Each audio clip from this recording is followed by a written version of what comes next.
Welcome in, Bluegrass Sports Nation fans, to the second round of the KHSAA High School Football Playoffs. Coming at you live from Jackson, Kentucky at the Mike Holcomb Athletic Complex. The Polar Bears of Bracken County, they come south to take on the Bobcats of Breathitt. And this is a team that we know a little bit about, Evan Miller. We've faced them before a couple of years ago, and not a lot has changed in the Polar Bear offense and defense as players would go. Yeah, Rob. I mean, this is a team I'm familiar with. I played them in my senior year here at Riverbank. Same round as the Bobcats are playing them this year. Team that runs the ball a lot. So we'll see something similar to the Bobcat offense here. Maybe not the exact same, but run is the first option here, with maybe a few passes tacked on later. Yeah, I think you're right. I think we'll see a heavy dose of the run game. If you look at their yardage stats and look at the way things go on their offense, we're definitely going to see a heavy running game for the Polar Bears of Bracken County. Folks, we got a big night of football in store for you here on Bluegrass Sports Nation. Such a great night, great crowd of fans here in the stands. Second round of the playoffs. You lose, you go home. And the winner of this game, as a gift, gets to go to the almighty Pond Creek over at Belfry. Yeah, Rob, that's a very daunting place to play. I know for the Bobcats in recent history, the Belfry's kind of led that series, a big rivalry here in the mountains. And of course, Bracken County may not have played a team that's very run the ball heavy like Belfry if they are able to beat the Bobcats tonight. Well, I'll tell you what, folks, we are looking forward to this as much as you guys are. We're going to take a quick break, and we'll be back right after the national anthem here at the Mike Holcomb Athletic Complex.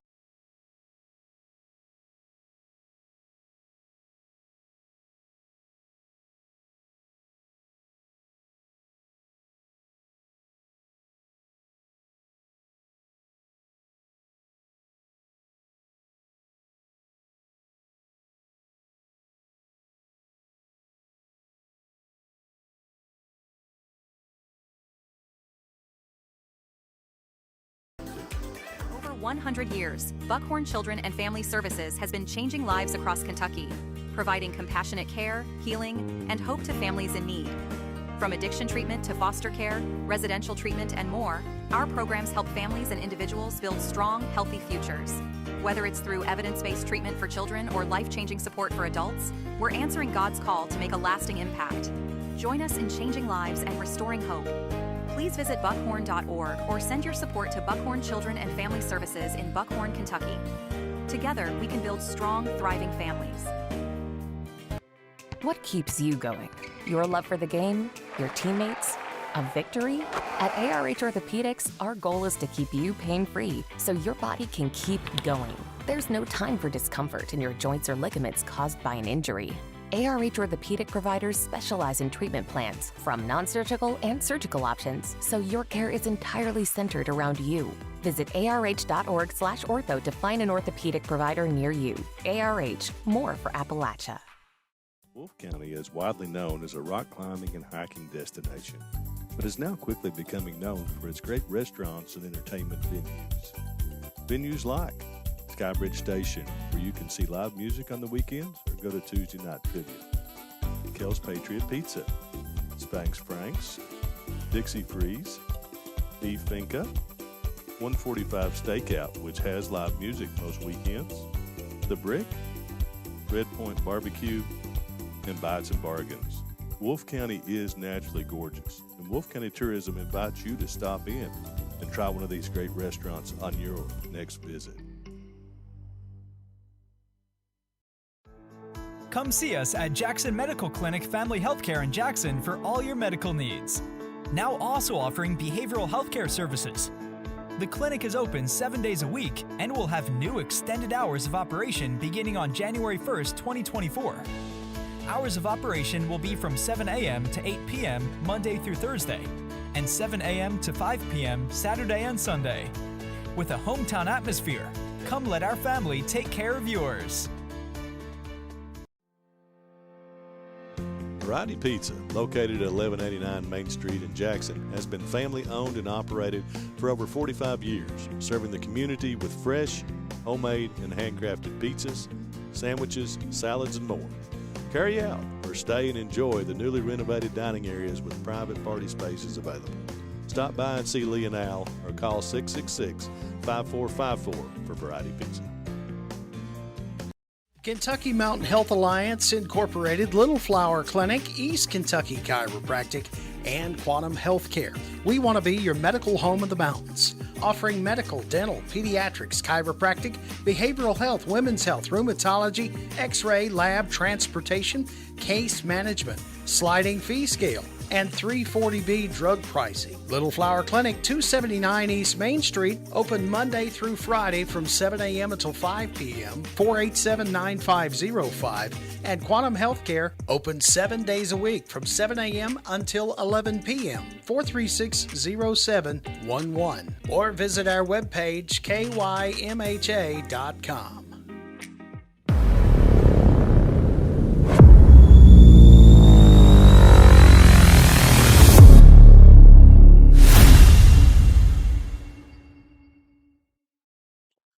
All right, folks, we are back from Jackson, Kentucky, the Mike Holcomb Athletic Complex. The Breathitt Bobcats taking on the Bracken County Polar Bears.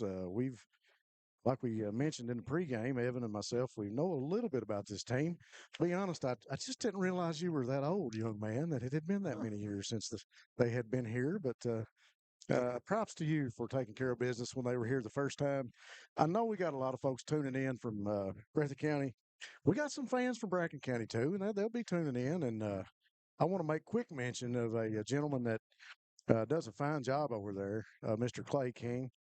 Just appreciate him. He's the superintendent, and I got to know him through racing with Donovan.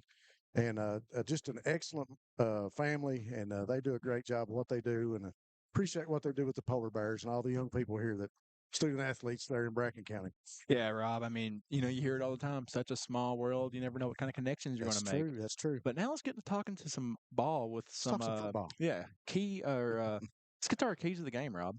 I tell you what, it's going to be important here tonight. The fans don't know it, and we just found out ourselves. But the Bobcats, without number one, Eli Thomas, and so they will look to defensively. They'll have to take care of the running game and stop the Polar Bear, all the yardage that they've racked up over this season. But they'll also have to get Jaden Gibson going. Yeah, I mean, a lot of people may hear that Eli Thomas is out and go like, "Oh my gosh, what are the Bobcats going to do?" But Yeah, have no fear, Jaden Gibson is there because he is the Bobcats' second leading rusher, and of course, his numbers look a little low compared to Eli's. But that's because he's the backup runner to Eli, and this could be a very big game for the Bobcats, as they should have to prove that they do not have to rely on Eli, and they have other backs who can work well in their system. well, we talk a lot about Jaden, and he does such a great job in the backfield. He always brings 110%. But let's look across the board. Braden Barnett, John Carter Holland, Kylan Combs. Definitely. Those guys are going to be back there toting the rock too. So look forward to those guys taking care of business. And we talk a little bit about Bracken County. Bracken County is going to have to take advantage of Thomas being out of the game, but they've also got to get that running game going. If you look at their stats, and we've talked about it, they're a heavily run-oriented offense. Yeah, definitely, Rob.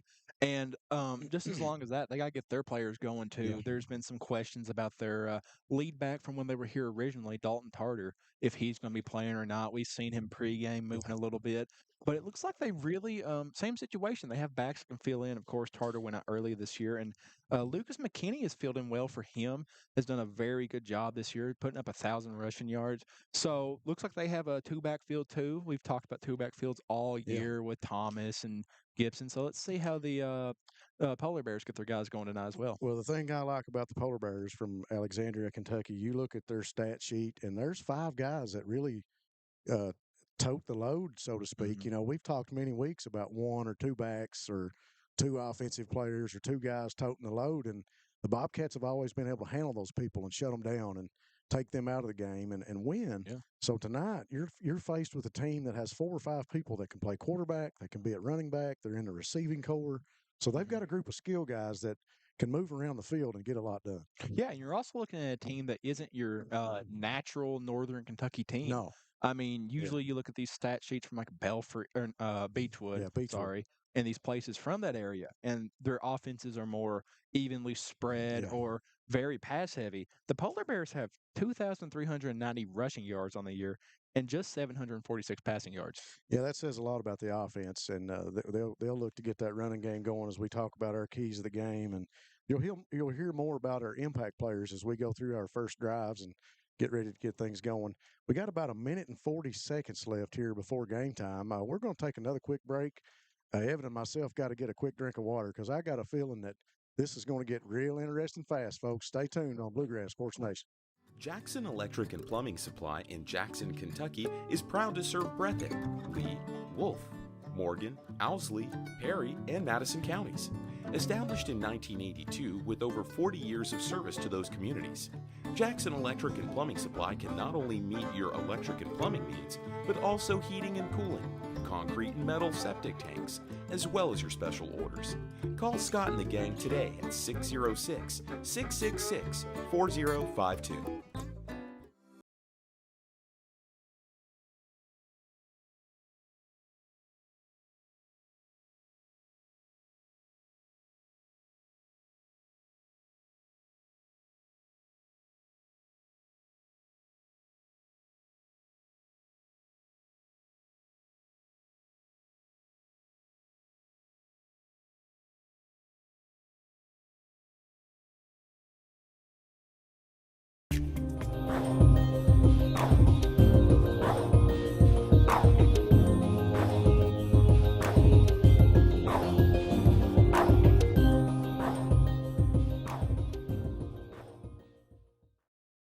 All right, folks, we are back live from the Riverbank Bluegrass Sports Nation. Got about 10 seconds on the clock here before kickoff.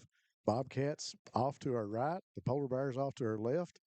Bobcats will be receiving back deep for the Polar Bears. Looks to be John Carter Holland, and I think that is that Jaggerbird? No, that's Kylan Combs. Kylan looking a little bit taller and skinnier back there in the backfield, so Kylan back deep to bring it out along with John Carter. We'll see where this first kick goes, and we'll get started with our impact players just as soon as we get rolling here. Here comes the kick from the Polar Bears. Puts a boot to it. Squib kick going to go out of bounds. It went 10 yards, but it went out of bounds right around the 45. So I thought maybe one of the Breathitt players were going to jump on it, but looked like they'll let it go out of bounds before anything happens. Yeah. So let's go ahead and get on to our impact players for the Bobcat offense. Of course, we talked about pregame how number one, Eli Thomas, is out tonight. So Jaden Gibson has to step up. Yeah, we're going to be looking for Jaden to tote part of the load early and get started early. Yeah. That's a momentum builder for the Bobcats as we see the offense break the huddle and get ready to get things started. Yeah, and we can't forget to mention our quarterback, Miles Holland, who's done a really good job keeping his development going from last year, Rob. Miles Holland, one of those players that, you know, he's in the conversation of player of the game every night out. Whoa. The Bobcats lining up in a offensive set there, maybe to throw them off at first and get them out of kilter and not get set when they snap the ball. Polar Bears get set. Holland will put John Carter in motion. They hand off to him around the left side, makes one man miss. He's up to the 45, the 40, ran out of bounds around the 34-yard line. So John Carter Holland on the handoff early in the backfield, he went in motion and got the little pitch for Miles, and off he goes to the races with the first Buckhorn Children and Family Services first down of the night for the Bobcats. Yeah, Rob, when we talked about that pregame of how the Bobcats are going to spread around the balls, we get that sweep out here in the first play of the game for great yardage. There's Gibson in the backfield, lowers the shoulder and drives forward up to around the 31. So just as we expected, Gibson early, and he's the second ball carrier of the night for the Bobcats. Pickup of about, looks like a 2, maybe 3 yards. They'll say 2nd and 7 on the board. 2 receivers each side. Gibson just to the left of Holland. Holland will make the short throw over to John Carter. He's got a block and breaks free up to about the 19, maybe the 18 before he goes out of bounds. That was Barker. That was Barker on the block. That was Barker John for the Carter block. on the reception. My bad. Yeah, but we may see that those screens the Bobcats have ran all year tonight a lot more, where the run game's going to be a little bit less different, well, a little bit more different without Thomas. Give inside to Gibson, lowers his shoulder up to about the 14, and so far the Bobcats having their way, short yardage, long yardage, picking up some big gains, and that time Gibson toting the rock for the Bobcats. Yeah, definitely. The Bobcat run game is going to look a lot more power-oriented tonight, Rob, instead of the more quick and shiftiness we're used to seeing when Thomas is the lead back. 2nd and 6 from the 14. Holland fakes the throw, takes it up inside, and he'll be brought down at the 15. That is number 73, I believe, on the tackle. Young man just got off the block and saw Miles coming up the middle. I think that was a designed keeper because he faked the pass over to John Carter again. Great block by Austin Barker there as he took his guy out of bounds on that play right before that and really broke an opening for John Carter Holland on that little screen. Holland gets set. Going to give in the backfield to Gibson. Gibson lowers his shoulder up to about the 10-yard line before he's brought down by number 32. That's Tarter. I thought it was. Yeah. So Dalton Tarter in the game. He'll make his first tackle of the night. And that will bring up 4th and short for the Bobcats. Yes, the polar bear. Ooh. We got a whistle. Whoa.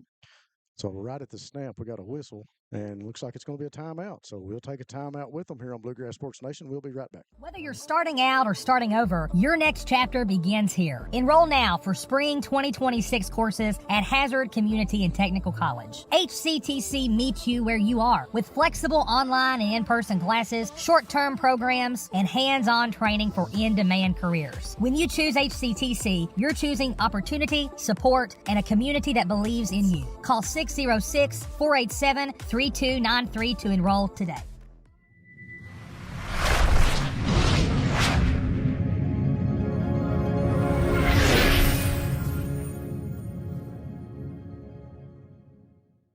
All right, folks, we are back. 2 minutes gone off the clock almost here. 10:08 left in the first quarter.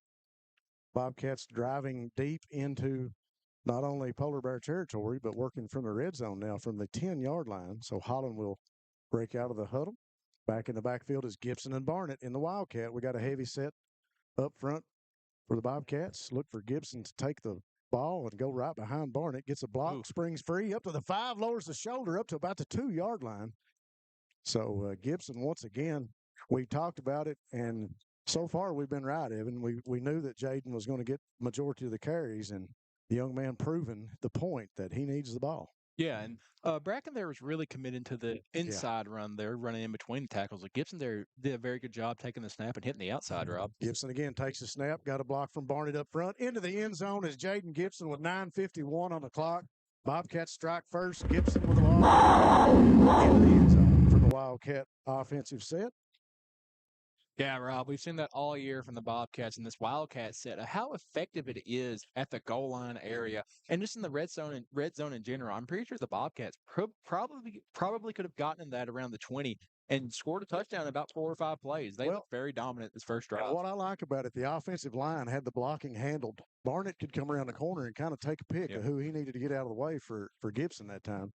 So we see the point after attempt getting ready to happen, courtesy of Spencer. There's the snap, the hold, the ball is up, and it is through the uprights with 9:51 on the clock. Bobcats go up 7-0 on the Polar Bears. We'll be back after this message. Since 1962, Citizens Bank and Trust of Jackson has been proud to serve the community. They care about the people of Breathitt County and are the only locally owned bank in the community. With 2 branches in Jackson and 1 in Beattyville, they're never too far away when you need them. And with the latest innovations in banking, keeping track of your finances has never been easier. Helping to grow Breathitt County as leaders for over 60 years. That's Citizens Bank and Trust, member FDIC, equal housing lender.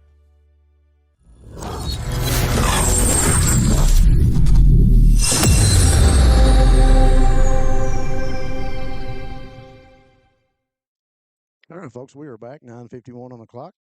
Right back after that commercial, thanks to our fine sponsors. Bobcats up 7-0 on the Polar Bears here early in the first quarter.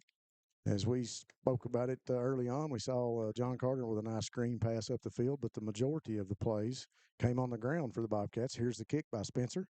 It's going to roll back and be picked up by number 80, and he'll be brought down around the 36-yard line in Polar Bear territory. Yeah, Robin, as we begin this drive for the Polar Bears, let's talk about some of the Bobcat key players on defense. And the 2 we've picked out in our pregame is Braden Barnett and Waylon Abner. Yep. Both those young men, kind of leaders on this defense. You look at them, both of them seniors, and we expect a lot of them going forward in each game. And Waylon kind of anchoring everything up front tonight at the nose tackle position, nose guard. And you got Braden back there as a linebacker kind of coming out an end or a linebacker. It just depends on where he's lined up at linebacker right now. So definitely 2 players for definitely two players for the people at home to watch. Quarterback was number 4 up under center. He'll toss to Tarter. Tarter lowers his shoulder, caught by Barnett. Caught at the 40 and rode back, and no whistle yet. Finally get a whistle. I figured they'd give him forward progression, but a little bit late on the whistle. He was drove backwards from the 40, and we'll see where they spot it. They're going to spot him down at the 41, so they will give him forward progression on that. Yeah, we're going to see some of that tonight with this offense, Rob. Tartars are very good back. We saw this 2 or 3 years ago when they played here. Bobcats need to do a very good job gang tackling him once he gets past the line of scrimmage.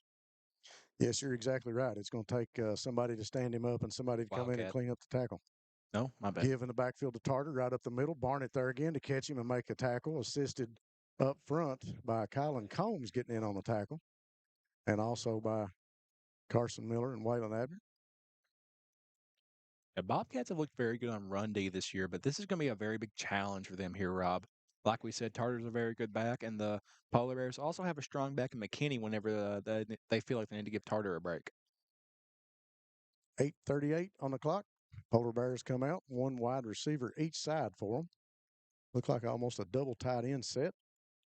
Double wing, if you will. They're up. And the ball is loose, and it's loose, and back there to fall on it was Trenton Noble. Trenton Noble falls on the ball. It gets past the quarterback, and Trenton Noble there that's his second fumble recovery of the season, I do believe. So a great job by Trenton to get off the block and get back there on the loose ball and cover it up for the Bobcats. And that's a key moment in a game like this. Second round of the playoffs, defense standing tall, making a play. And Trenton Noble's a player we've caught a lot here recently, especially after the Hazard game where he had to step up when Sawyer Hall was hurt. And he's just become a player who is very good on the defensive line. He's started in that starting rotation that we see with Carson Miller and Waylon Abner. Trips to the left now for the Bobcats. Holland takes a snap, sets back in the pocket. He's going to be chased out of there, and he's going to get rid of it. Throws it up. He's got a man back there going after it, and it's tipped. It'll go incomplete. So Holland trying to get rid of it. He had a man back there open, but the pass was long enough that both defenders able to get back there and try to make a play on it, but it falls incomplete with 8:14 on the clock. Yeah, we've talked about him tonight a little bit with number 73 for the Polar Bears, Zachary Tall. He's doing some very good job getting some pressure on the sophomore quarterback tonight, Rob. Well, he's a load to block, and I tell you what, Bracken County's got some big guys up front. A couple of those guys getting D1 mentions already. So Holland will step over to the right of Miles, and they'll give to Gibson. Gibson around that right side lowers his shoulder up to about the 34-yard line. Yeah, Rob. Once you get past that first round and get into the second round, of course, no disrespect thrown to St. Henry, but teams get a little bit tougher in the second round here, Rob. And you see that with this Polar Bear defenses. They're doing a very good job kind of sealing off this run game tonight. Well, say except for the first drive. They're doing a very good job this drive sealing it up. They are. They're doing a good job defensively stepping up. When we talk about those big guys up front, they got a good linebacking core too. Holland sits back, two receivers to the left. He'll sit back, throw to his right. Got Gibson over there, and it just goes off his shoulder pads, incomplete. He was trying to get around and make a play on that and make the catch, but that'll go incomplete, and that'll bring up 4th down and 8 for the Bobcats. And Barnett's going to come out as Adam Spencer will come in. Yeah, obvious passing down here, Rob. Yeah. Bobcats are going to keep Gibson, who's been a very good blocking back for them in this year, and get some extra help in the receiver area, switching in Spencer for Barnett. 2 receivers each side. Holland sits back, rolls out of the pocket to his left, looking down the field, trying to find somebody open. He goes for John Carter. Holland makes the catch, but I don't. It's going to be short. Don't think it's near enough for the first down. So that'll be a short. Polar Bears will take over with the Buckhorn Children and Family Services first down on the takeover on the 4th down with 7:28 on the clock. Yeah, and as the Polar Bear offense makes its way back out on the field, we need to bring out their players to watch. And specifically, you need to watch number 32, Dalton Tarter. Yeah. Of course, we talked about McKinney pregame, but we're seeing Tarter getting most of the running back work tonight. Yeah, Tarter's a young man that he has really done what has been asked of him every play that he's been on the field. We've seen it the last time he was here. And I think in that first series, the senior, number 4, Greg Benedict, was the quarterback. We'll see if they make any changes. He's back in there calling the plays, looks like. He'll step into the spread now as he's got 1 receiver each side, 1 back just behind him. He'll take the snap, turn, give to number 21 in the backfield. That's McKinney. So McKinney going to be toting the carry that time. Yeah. Could be what we were talking about pregame, where it could be a Yeah. two-back field for them. Of course, when Tarter seems to be playing both ways tonight. We heard he was dealing with a hamstring injury throughout the year, so if he retweaks that or needs a quick break, looks Yeah. like McKinney's a very good back and fill his role. Well, Tarter's only played 5 of the 11 games, and I couldn't think of a better time to try to bring him back and make a difference in a game, like this in the second round of the playoffs against the Bobcats. Yeah. Defense gets set. Under center, turns, tosses to McKinney. McKinney makes one man miss, and he's caught there by Barnett and Combs, and also by Gibson coming out of there on the tackle. Yeah, very good by Barnett on the initial contact, though. He saw where McKinney was wanting to hit, and he met him right in that hole. Looks like it stopped him for about a no gain or maybe a loss of like half an inch. I would venture to say that Braden Barnett is already pushing 6, 7 tackles. I don't know about solos, but I would say at least assists because he has been in on a wealth of that running back coming out of the backfield. Barnett has been there to make the stop. Turn this time, giving the backfield. That's Tarter. Tarter up the middle, makes a man miss. He's up to the 50, up to the 40, the 30. Thought that was a block in the back, but it's not called. There's a flag and Tarter into the end zone, but we got a flag over on the sideline on the Breathitt side of things. So we'll see what the call is.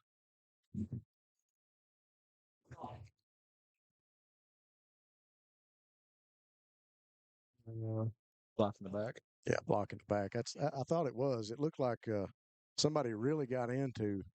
I don't know if that was Kylan or Adam over I think here. it was Adam. But it's one of the backs coming out of the backfield blocking for Tarter, or maybe one of the receivers really getting into the backside of Spencer, I believe. Yeah, you see that happen sometimes with players who may not be used to blocking, like you see with receivers and whatnot. Get downfield and maybe give a shove here and there. So the penalty will come from the spot of the foul, and it'll still move the ball up to the 30-yard line of Breathitt. Yeah, it puts the Polar Bears well in the plus territory. Yes. Another Buckhorn Children and Family Services first down for the Polar Bears as they'll come out and look to get set, one wide receiver each side. They've got that wing back to each side. Benedict under center. He'll put a man in motion, take the snap, give inside to Tarter again. Tarter met immediately by Trenton Noble and a host of other Bobcats. And we finally get a whistle. That time, Tarter not getting anywhere. Yeah, very good by the Bobcat defense to kind of face that adversity they had on that last play. Of course, touchdown that was called back due to blocking the back. Very good job for on them for meeting Tarter at the line. Of course, that play where he broke off big was inside zone play, so very good job by the Bobcat defense again to stop that play. So 5:16 on the clock. Polar Bears still working deep into Bobcat territory. Ball stays on the 30-yard line, so it'll be second down and 10 for Bracken County. 2 receivers to the left. Make that 3 as they go trips left with number 44, 1 to the right. Turns, pitches in the backfield to McKinney. He gets by 1 defender, and he's rode out of bounds, pickup of about 4 yards. I can't see who that was. Maybe it looks like they're going to spot it about 3 yards. He must have went out of bounds. So, yeah, very good job. Of course, don't have his number because I couldn't see it from here, but very good job. I think is that Combs? I think it was. Yeah, he did a very good job reading the running back coming down and making that stop.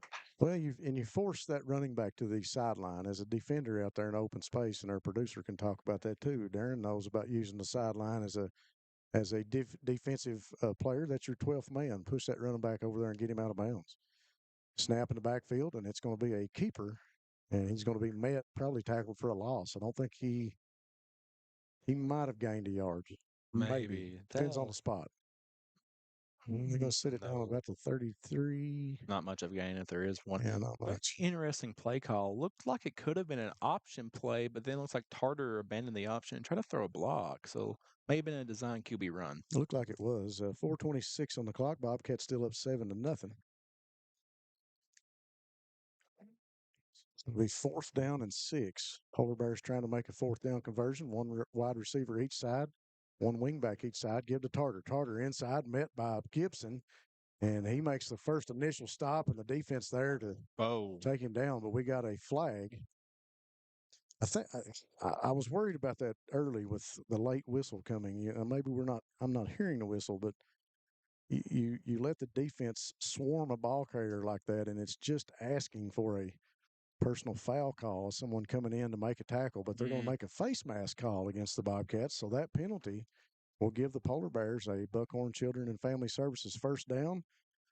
And that fourth down conversion will come courtesy of a penalty. Yeah, a very big shot in the foot for the Bobcats there. They had Tartar stopped at about the 35-yard line, which had him well short of the yardage to gain. So just a very big momentum stopper there. It is, and like I said, maybe I'm not hearing the whistles loud enough up here, but you kind of see those running backs get stood up with 4 or 5 defenders around them, and it's time to make that call and blow the whistle. And looks like Polar Bears going to come out. Tartar back in the backfield. Benedict under center.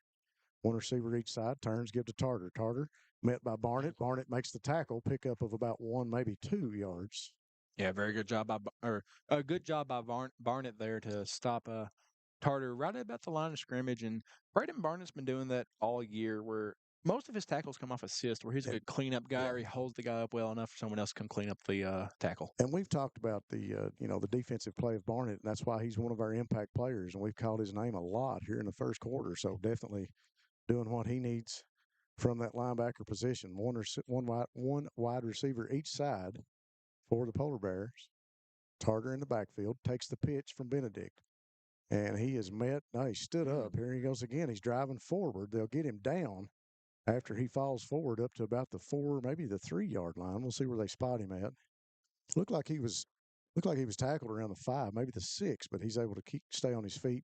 Yeah, spotted at the 4-yard line. Definitely, he did a good job running his feet after and just taking those Bobcat defenders with him as he ran for some extra yardage. We talked about yards after contact all year this year with Thomas and Gibson both. Tartar's doing a very good job showing that off tonight. Polar Bears come back out of the huddle. Benedict will go under center in the I now. Fullback in front of Tartar is number 44. They'll give to Tartar. He's got a block and hand off to him, and he's going to stretch it out maybe to the 2-yard line. So it's going to be just shy. Looks like he's back at the 2. Oh, they're going to move him up to the 1. So Polar Bears on the 1-yard line now. Yep. Benedict will go back up under center in the I. Bobcats are going to need a big goal line stance here, Rob. Oh. And a quarterback keeper that time, as he tried to go to the left side, as he doesn't get in that time. Benedict took the snap and immediately tried to get into the end zone, but he's met early by that front offensive line we talked about, Trenton Noble, Waylon Abner, and Carson Miller there on the stop. Yeah, that's a very big, that's going to be a hard defensive line to try to run a QB sneak on. Of course, looks like they they bunched down inside there. So it looks like you have Miller and Abner right there on either side of the center. 1:45 on the clock, back under center. Turns, gives to Tartar. Tartar stopped immediately. And he is tackled for a loss that time. The Bobcat defense coming up big on that play. Tell you what, I don't think he had an alley at all that time. I don't know who didn't get blocked, but that defensive line of the Bobcats coming through as they'll back him back up at least a yard, maybe 2. It looks like it's spotted on about the 3-yard line. Yeah, awesome penetration there from the Bobcat D-line as they got back there, held up Tartar, and let their defensive skill players come up there and clean up the tackle.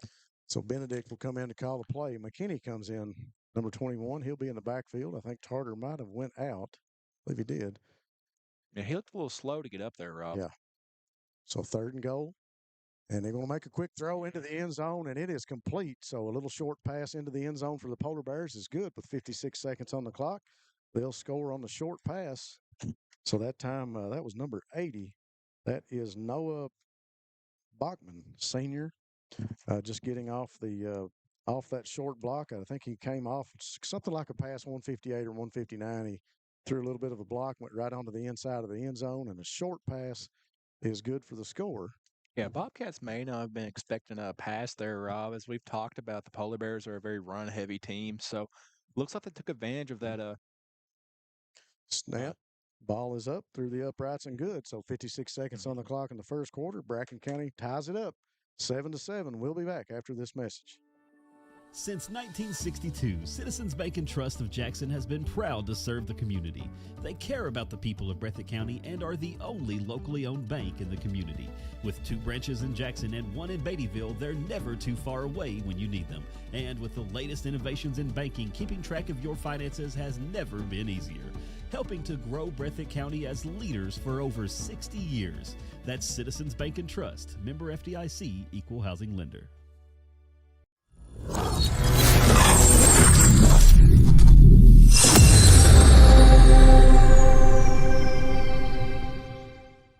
Seven to 7 your score, or less than a minute left here in the first quarter. 56 seconds on the clock. Polar Bears go to work.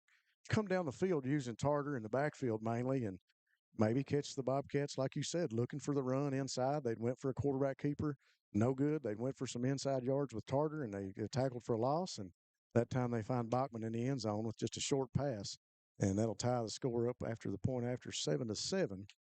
And the kicker will come out to kick this one back to Kylan Combs and John Carter Holland. Yeah, Rob, just a very well put together drive for the Polar Bears. Of course, that first drive they had, they sputtered out a little bit there. Run didn't really work for them. It ended in a big fumble or a big bad snap for the Polar Bears. Expecting the squib kick, but it'll go long. Back to Kylan Combs. He'll receive it back about the 8-yard line, and they'll say he had a knee down on the catch. So the Bobcats pinned back now on the kick.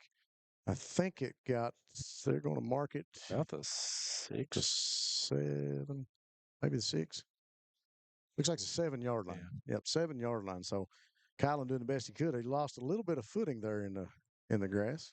Yeah, Bobcats are going to have to be careful here, Rob, as they're pinned back. They are pinned back. Oh my God! I'll get it out here.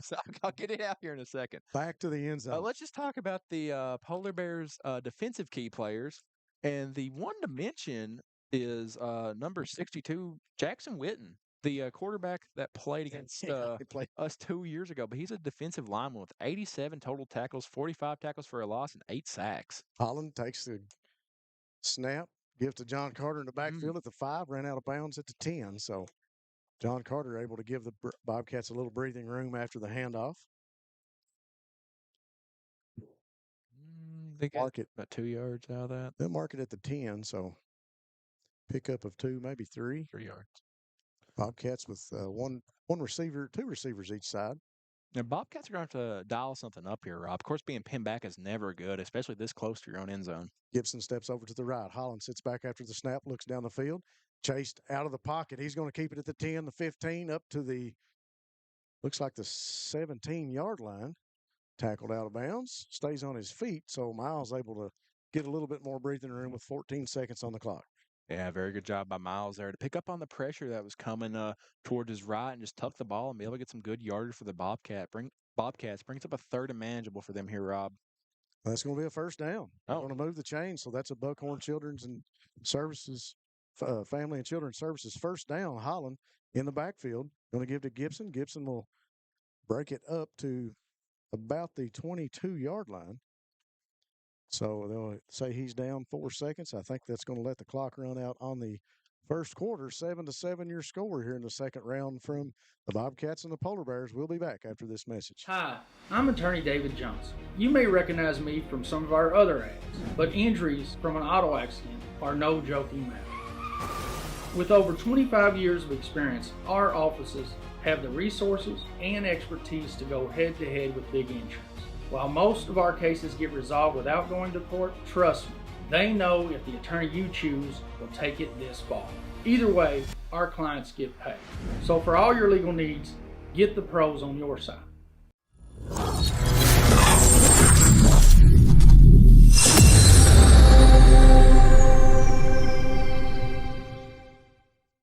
All right, folks, we are back. Thanks again to our fine sponsors, Dr. Stephen Howard Chiropractic. If you've been injured, give Dr. Howard a call. He can help with auto accidents and with workers' comp. Hutch Automotive and Tire Works, your home in Jackson for CarQuest Auto Parts, and Jiffy Mart. Get in and out in the Jiffy with gas, groceries, and a great meat department. And Rose Brothers Department Stores with locations in Jackson and Bataville. So we got a fresh 12 minutes on the clock here to start the second quarter. Bobcats working from the 22-yard line. They'll flip sides of the field. They'll be coming from the left hash.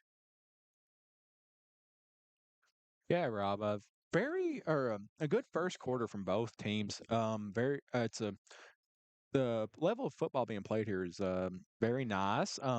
A lot of running the ball as we expected, though. Very minimal passes from the. Oh my Quick, God, what happened here? quick screen play to Holland, and he's chewed up and tackled immediately, so the Polar Bears didn't fall for that one.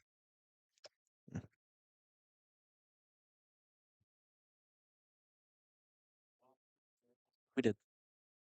11:42 on the clock, 7-7 your score. Bobcats come back out to get set on offense. Looks like they'll go trips to the left. One receiver to the right is Combs. Gibson just to the right of Holland in the backfield. Yeah, 3rd and long situation here for the Bobcats, Rob. 3rd down, 6 to go. Holland going to throw it across the middle of the field. Got a man open and bobbled and dropped that time. Looked like the catch was going to be made. The tackle was coming. Yeah, it looks like he was just too focused on wanting to take the ball and going ahead and get some yards after the play there, Rob. You see it sometimes with receivers. It's a little mental mistake they have. Well, Barker has been Johnny on the spot a number of times this year, and really the first time that he hasn't made a catch like that. So I'm sure Austin wants to make good on that. Coach will come back to him. He's got good hands. That time he just had a man coming, maybe heard the footsteps and bobbled the catch. It'll go incomplete. The Bobcats will come on the field to punt this one away with 11:15 on the clock here in the second. Spencer puts a boot to it, and it's going to go out of bounds up around the 47, 48-yard line. They'll mark it. Yeah, Bobcat offense kind of stumbled there, Rob. Kind of like how they did the second drive they had the ball. Let's see if the defense can do a really good job of just kind of stopping this offense here. Polar Bears have the momentum now. They had a great offensive drive last, put 7 up on the board.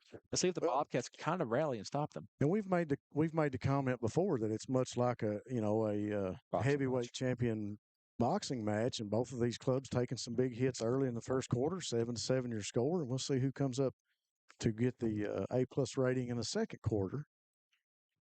I like to score it like a prize fight. Two teams like this going at it in the second round of the playoffs. Anything can happen in high school football. And like you said, momentum on the side of the Polar Bears. We'll see what Benedict does. He pitches to McKinney. McKinney over on the right side, going to be tackled by a host of Bobcats again. Just a good swarming defense by Breathitt right now. Yeah, but the Polar Bear running backs have some powerful legs behind them, Rob. They're getting about 2 or 3 yards after contact. Of course, forward progress stopped them there right at the 50. Only a short gain, but with those powerful legs, you really need more Bobcats there to tackle them, or you need to start tackling a little bit lower on those running backs that have powerful legs. Exactly right. Polar Bears come out to get set. Benedict under center. One receiver each side. He'll turn, give it up the middle, and he's going to be met right at the line of scrimmage. I don't think he even got a yard on that play. Bobcat defense standing tall again there on 3rd down. Second down. Yeah. Be 3rd down now. Yeah, 3rd and long here. Of course, we saw the Polar Bears bust out a quick little, like you said, a 158, 159 pass. We may see that here, Rob, but Polar Bears may stick with their lead back Tarter, who's just come into the game here, and see if he can make up some big yards here on a big 3rd and long. Well, Bachman back in the game. He'll be out at a wide receiver as they go 2 receivers to the left, 1 to the right. Tarter in the backfield, I believe that's Tarter. Mm-hmm. Benedict will take the snap from the shotgun. They'll try to get it out of there. Waylon Abner's right there to try and make the sack. Quarterback has to get rid of it, and it'll go incomplete. That'll bring up 4th down. Yeah, very hard to get it's very hard to get a pass off when you have something like a Waylon Abner in your face. I'd want to get rid of the ball real quick. Yeah. I saw number 68 coming at me. I know that. Of course, big choice here for the Polar Bears is they have just etched their way into plus territory, but looks like they'll decide to punt here, Rob. Yeah, ball just over into Bobcat territory now on the 49-yard line. So Bobcats got to be aware for anything right here too. You know, in a game like this, Polar Bears may roll the dice and try to come up with a trick play. Center goes back and talks to the kicker and comes back up to get the ball. 9:44 on the clock. Here's the snap, and he'll put the boot to it. Good punt. Going to go all the way back, and the Bobcats will let it fall. It's going to roll all the way into the end zone. And a gamble on that one to let it go, as Adam Spencer elected just to let it roll, but it does roll into the end zone, so the Bobcats will take over on the 20. Yeah, it could be a scary factor in the game later, Rob. Looks like that punter had Good kicker. almost had the right amount of spin on the ball there to Put put it it right, right at yeah. the one. He- So They'll come back to that if they have to punt because they know they can pin it back deep right against our end zone, and that could have worked out good for them. yeah, right now a big defensive showing for both sides here, though, Rob. Thanks again to ARH, More Health, More Care. ARH is more for Appalachia, and Citizens Bank and Trust Company, serving the financial needs of Breathitt County. Two receivers to the right, give inside to Gibson. Makes one man miss, still on his feet at the 30. Lowers the shoulder up to about the 34. So Gibson will pick up another Buckhorn Children and Family Services first down. As we've talked about him in the pregame, talked about him the whole first quarter, and Jaden Gibson that time getting his number called and making great and picking up the first down. A run like that is why the Bobcat fans at home should not be worried that Eli Thomas is not playing tonight. Gibson is just as good as back as Thomas. Give to Gibson inside, lowers his shoulder up past the 35, up to about the 36. So Gibson, and it's been nice to have a two-back set with Thomas and Gibson and give Gibson some breaks, if you will, but here and there. But I tell you what, anytime that his number is called, you can bet that the shoulder's going to come down and he's going to get some positive yardage after the tackle. 7-7 your score, 8:54 on the clock, two receivers each side. Holland with Gibson just to his left. Good snap from Carson. And a little fake. Give to Kylan Combs around the left side. He's got a block. Tries to get past, and he's going to be tackled. Yeah, it looks like he was stopped right at the line of scrimmage there, Rob. Yeah, maybe a pickup of a half yard. So that's going to be at the 37. It'll be third and about 8, a long 7. Yeah, of course, senior Bobcat, Austin Barker may look to redeem himself here if the Bobcats choose to go pass. Two receivers each side. Holland takes a snap. It's going to be a pass. He rolls out of the pocket. Good block. Going to throw across field. Caught by John Carter at the 50. Holland makes a move to the 40, cuts back inside, and going to be brought down at the 35-yard line. So John Carter, Holland says, toss me the ball, pitch it, throw it, however you can get it to me. He's good for another Buckhorn Children and Family Services first down for the Bobcats. So a big momentum swing courtesy of Holland to Holland.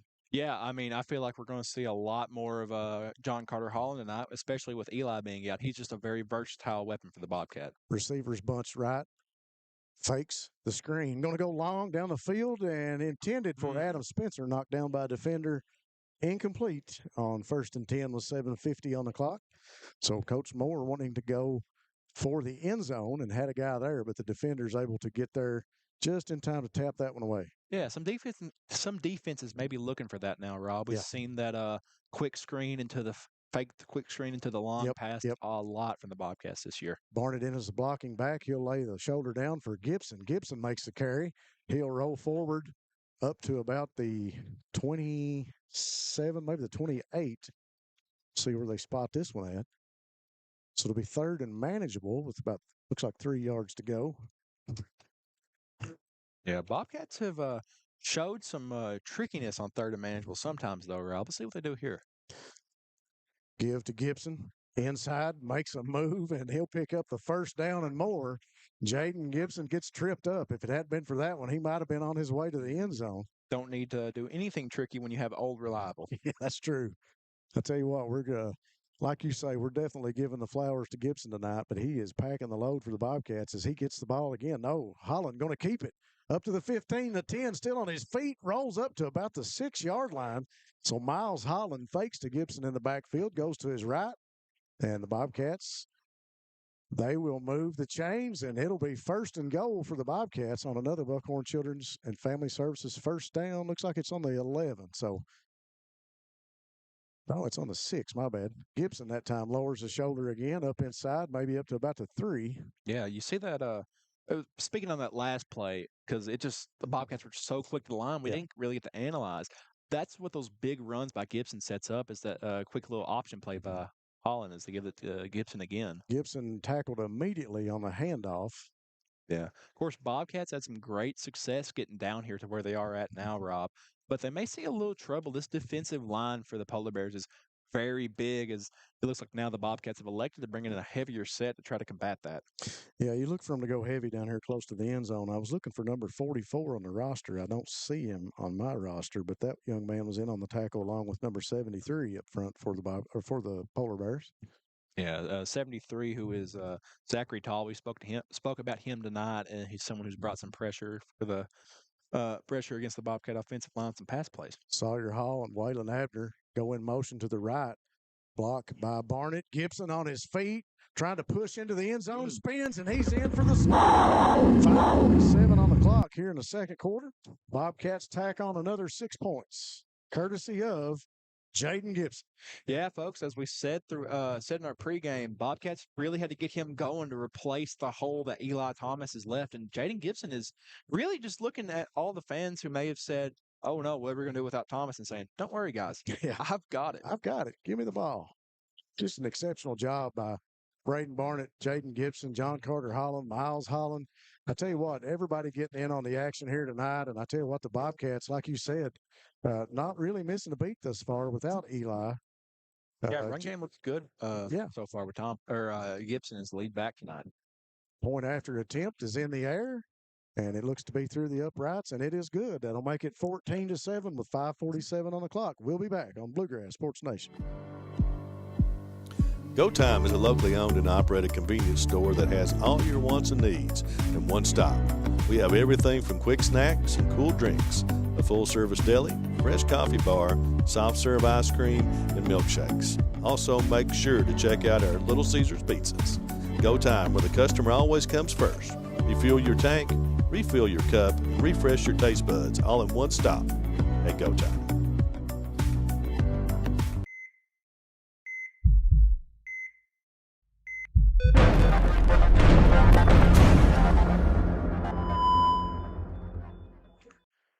Thanks again to our fine sponsors, Hazard Community and Technical College. HCTC has success coaches able to keep you on the right track to success.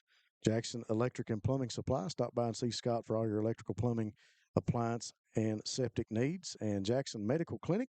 Come see them at the Jackson Medical Clinic, open 7 days a week and after hours. And also Colby Watts and Jackson Physical Therapy. Thanks to Colby for keeping our Bobcats on the field and on the court. Kickoff by Wyatt Spencer. Squib kick, going to go back to about the 36. Kind of fumbled around there, but covered up by the Polar Bears by number 24. So that'll be a Buckhorn Children and Family Services first down for Bracken County, and I think they'll spot it right around the 37.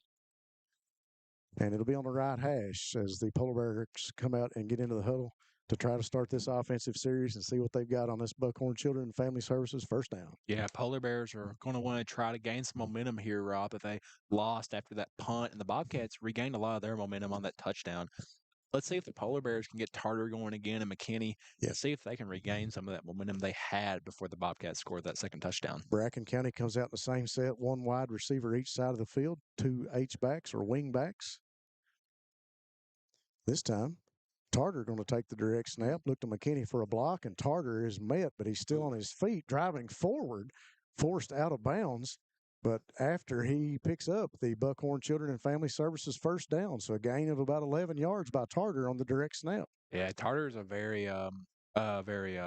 aggressive and volatile runner. Of course, we had a lot of problems with him, dealing with him in my year when we played against him in the 23-24 season. So looks like he may give the Bobcats a little bit more trouble than not. The run defense they've had has been very well since that Hazard game and since West Carter game, where they've had some trouble a little bit stopping some backs. We 1st and 10 from the 48. I formation. Tarter playing quarterback. Handoff in the backfield. Thought he was stopped. That is Benedict with the run. And Colin Combs on the tackle after a pickup of about 1 yard. Yeah, we've seen that sometimes, Rob, where these busted plays turn to big plays for either team. Very good job by the Bobcat defense there as they come down and keep a busted play from keeping it what it is, a busted play. McKinney's going to go, or Benedict going to go off the field, and McKinney will come on with Tarter now. Benedict, like he's limping a little bit. Yeah, he was taking a few ginger steps off the field after that 1 yard pickup. So to bring up 2nd and 9, ball on the 49-yard line. Polar Bears trying to get into Bobcat territory. It's like Tarter will be under center. Yep, Tarter under center in the I formation. He'll turn, And nobody there. Tackle for a loss by Waylon Abner. Also, Trenton Noble in on the stop. So Bobcats able to get off the block, and they'll stop Tarter short of the line of scrimmage. I'll be honest with you, Rob. It looks like Waylon Abner wasn't even blocked. He just shot the gap in between guard and center and was there to grab on the back of Tarter and keep him from making a big play there. Yeah, you called that one exactly right. 3rd and 11, courtesy of Waylon Abner on a big stop as he gets through that initial line of scrimmage. Somebody didn't get the block that time on Waylon, and Waylon able to make the stop on Tarter. Tarter will line up in the backfield in a shotgun now. 2 receivers to the right. Sits back. He's going to throw it. Trying to roll out. He'll come to the left. Gets by one defender. Wanting to throw the ball. Gets rid of it. Short pass. Incomplete. Yeah. Looks like that would have been enough for a first down there. But Tarter really making of course, you see that from a running back. Maybe wanting to show he's a lot more versatile than he may appear and try to make a first down pass. But he should have just tucked it and ran there. And he's a lefty. I just noticed that. I didn't notice that. So 3 minutes and 59 seconds on the clock. The Polar Bears will elect to punt with 4th and 11 on the board. Back deep for the Bobcats is Adam Spencer. 14-7 your score. Bobcats riding a little bit of momentum now, forcing the Polar Bears to punt. Kick is in the air. They'll get this one away. Not going to cover near as many yards as it did earlier, but it'll take take a Polar Bear roll, and it'll be stopped around the 16-yard line, I believe. Yeah, very good punt from the Polar Bears there, Rob. Looks like their punt game is on point so far tonight. So we'll see if the Bobcats kind of dig themselves out of a little bit of a hole here as they're at the 16-yard line. I tell you what, you got to like this atmosphere. We haven't said enough about the stands and the fans that are here in front of us. The lower section of the stands here at the stadium are full, and the second section here just right in front of us starting to fill up. Good crowd here tonight, and you can definitely hear them in support of their Bobcat Nation. So Holland will give to Gibson, lowers his shoulder. He'll get up to about the 18 or 19-yard line. Yeah, we've talked about Gibson being that back who's really not afraid to lower his shoulder all year, Rob. Bobcats changing things up. They'll go 2 receivers each side now. I think Gibson will stay in the backfield just beside of Miles Holland. 3:20 on the clock.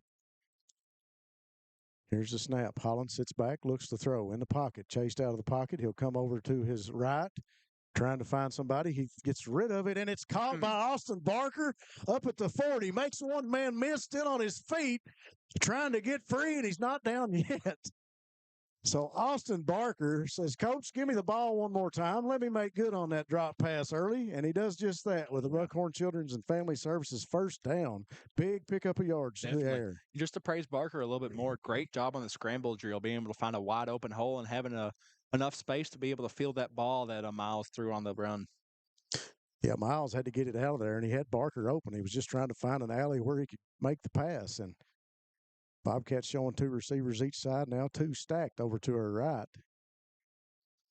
Holland takes a snap, chased out of the pocket, ducks from one defender, and he's trying to get back to the line of scrimmage. He tucks it, comes up inside on his feet at the 40, up to the 35, and down up around the 31-yard line. We'll see if they call it to 30, but that is enough for a big first down play by Miles Holland, who looked like he could have been tackled 2 or 3 times. Definitely, Rob, and you said it. It's a big play there. Great job by him by being elusive in the pocket, being able to duck out of that sack and doing a great job of reading the field on the scramble. Give to Gibson. Gibson around the left, cuts it back up inside. He'll fall forward to the 25-yard line, so a pickup of about 5 or 6 maybe. I think they'll call it 5. 2:14 on the clock. Bobcats driving towards that ever-important red zone of the Polar Bears. 2 receivers each side now for the Bobcats. Line is set. Holland steps up. Gibson just to his right. He'll take the snap, sits back in the pocket, rolls out to his right.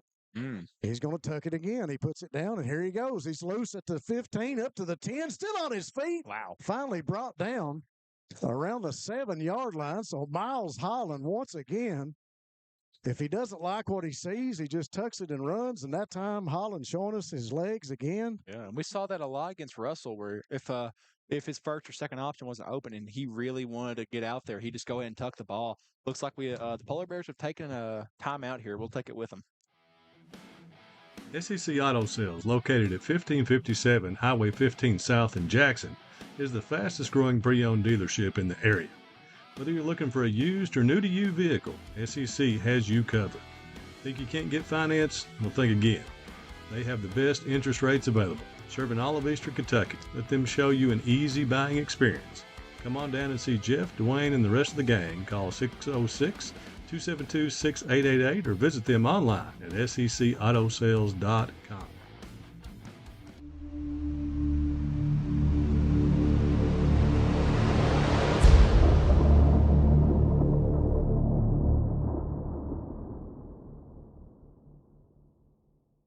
Folks, I've been so excited up here calling this game back and forth. I haven't even mentioned one of our prime sponsors, Family Pharmacy, sponsoring all of our scoring drives and scoring plays here tonight.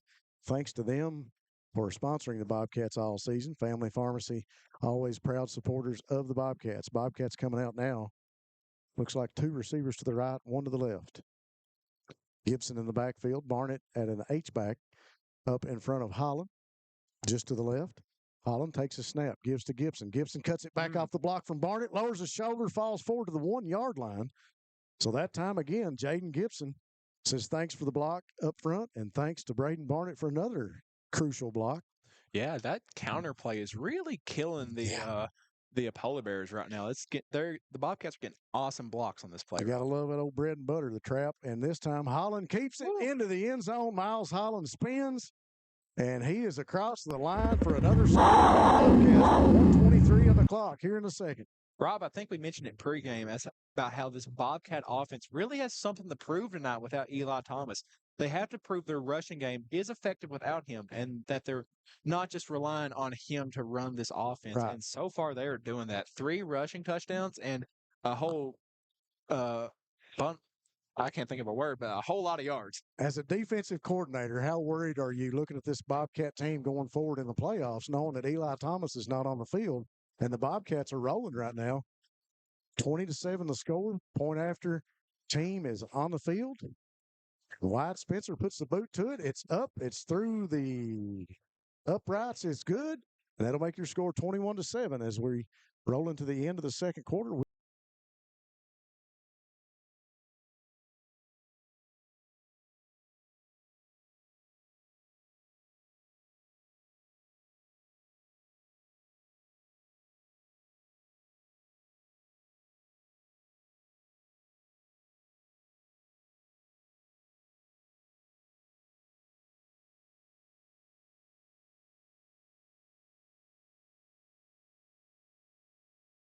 We are back, Bluegrass Sports Nation, bringing you the second round action between the Bobcats and the Polar Bears of Bracken County.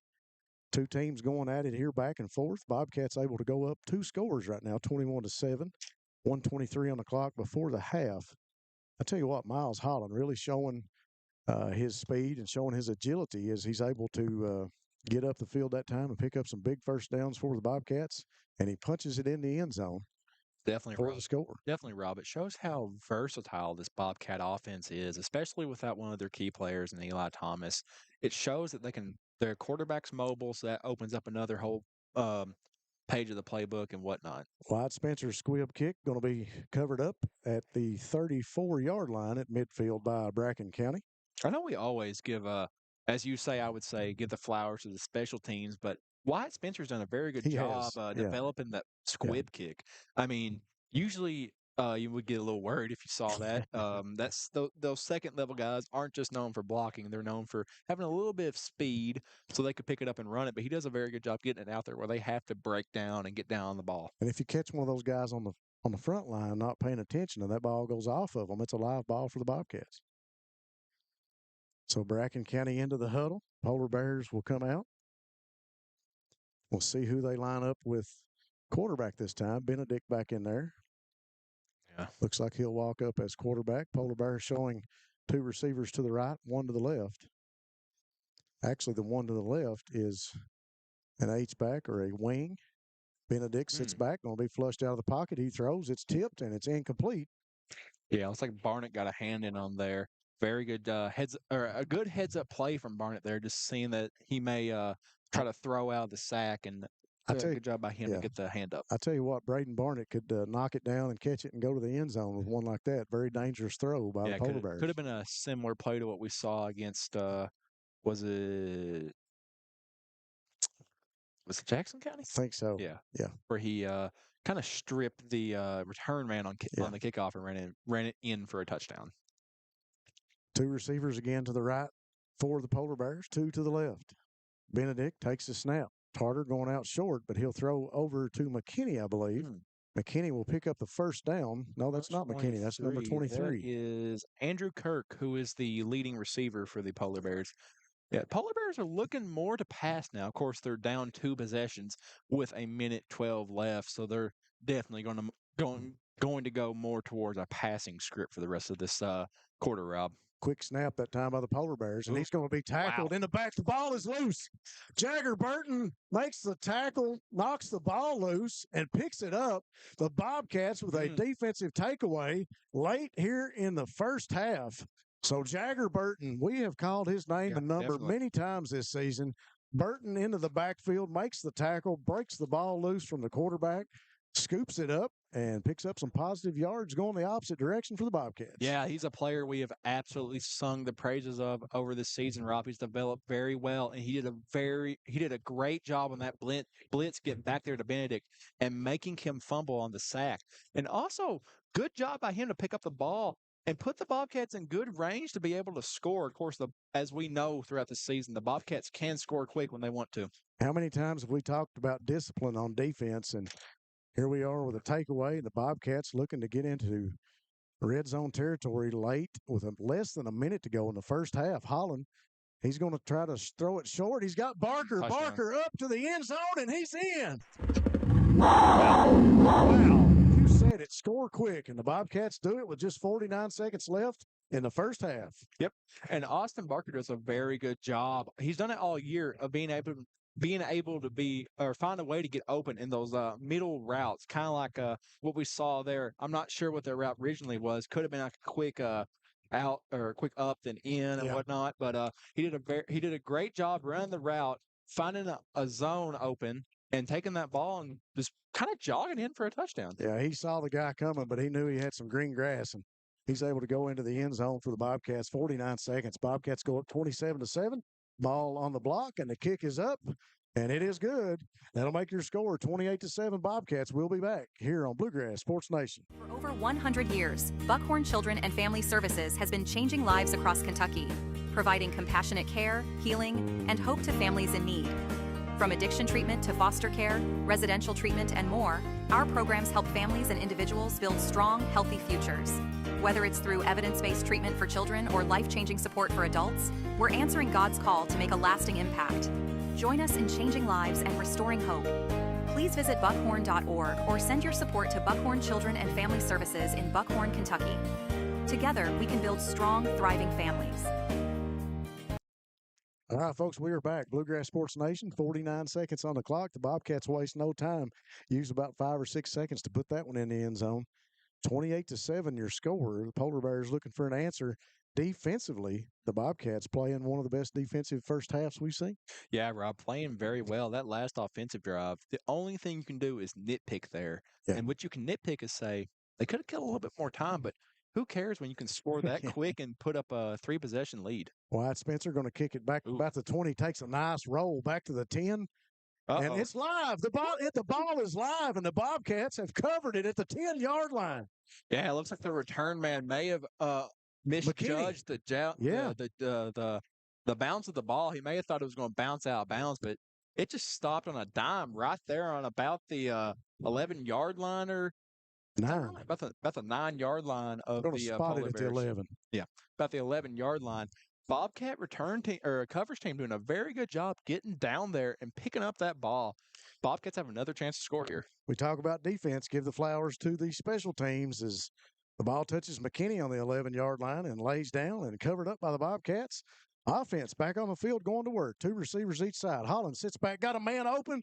That's Combs, but it falls incomplete. And we got I think that's a pass interference call coming. Yeah, definitely. Or could be a little personal foul. Could be. As there was some definitely some extracurriculars after the play. As it looks like the DB picked him up and threw him down there, Rob. We'll see what the call is. It might be offsetting, as we'll see what the white hat referee will choose to make the call. They've set the ball down at the 5-yard line.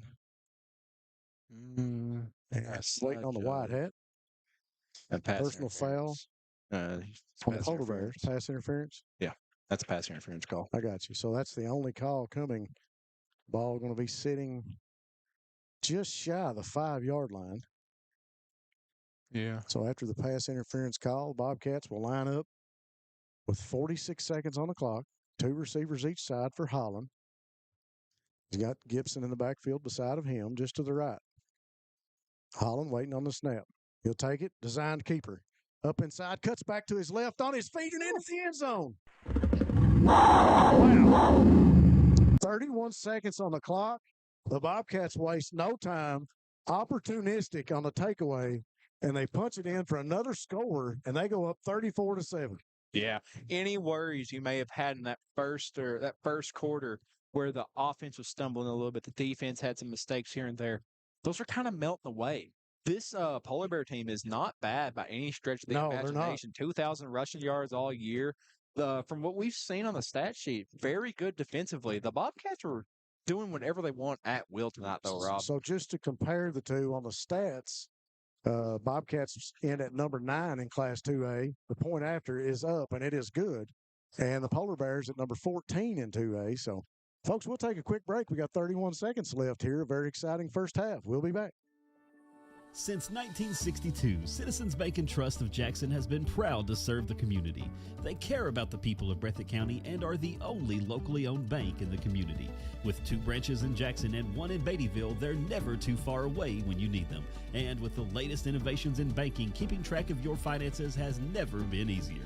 Helping to grow Breathitt County as leaders for over 60 years. That's Citizens Bank and Trust, member FDIC, equal housing lender. Thanks again to Dr. Stephen Howard Chiropractic. If you've been injured, give him a call, including accidents and workers' compensation. No referral needed.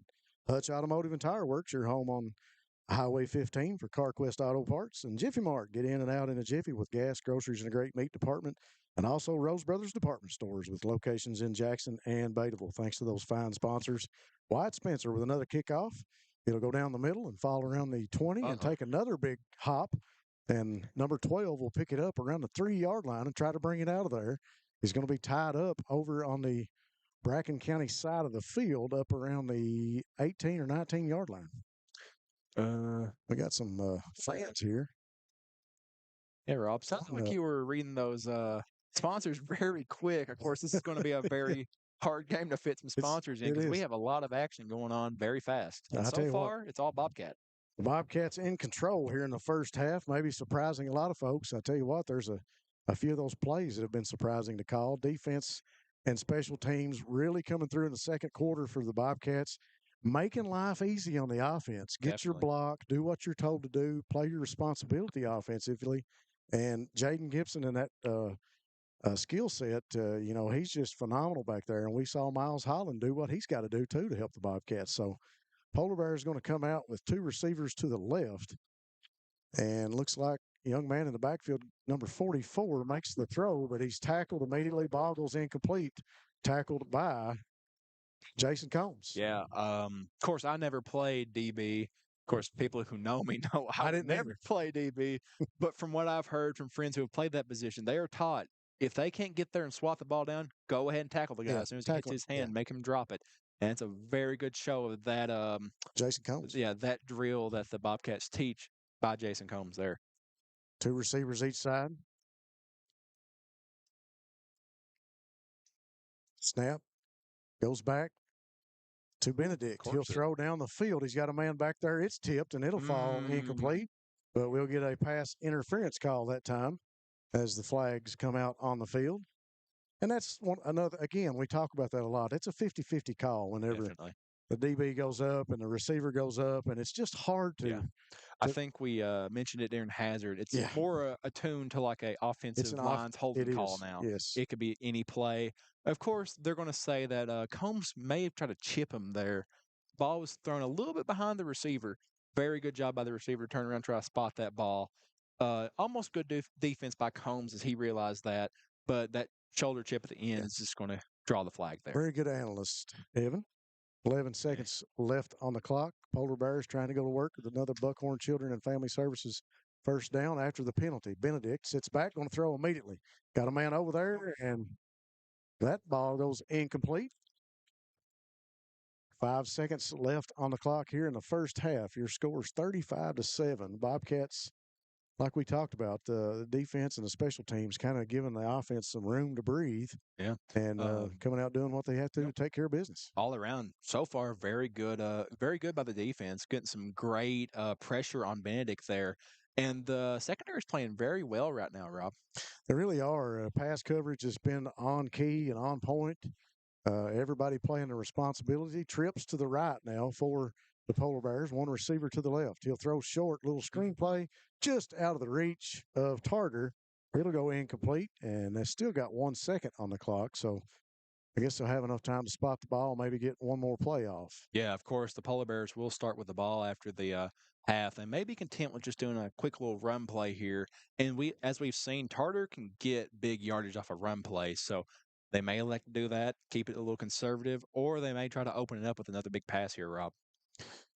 Yeah, they came out with trips to the right that time and threw it back to the left, trying to get somebody that was open, Tarter, out of the backfield.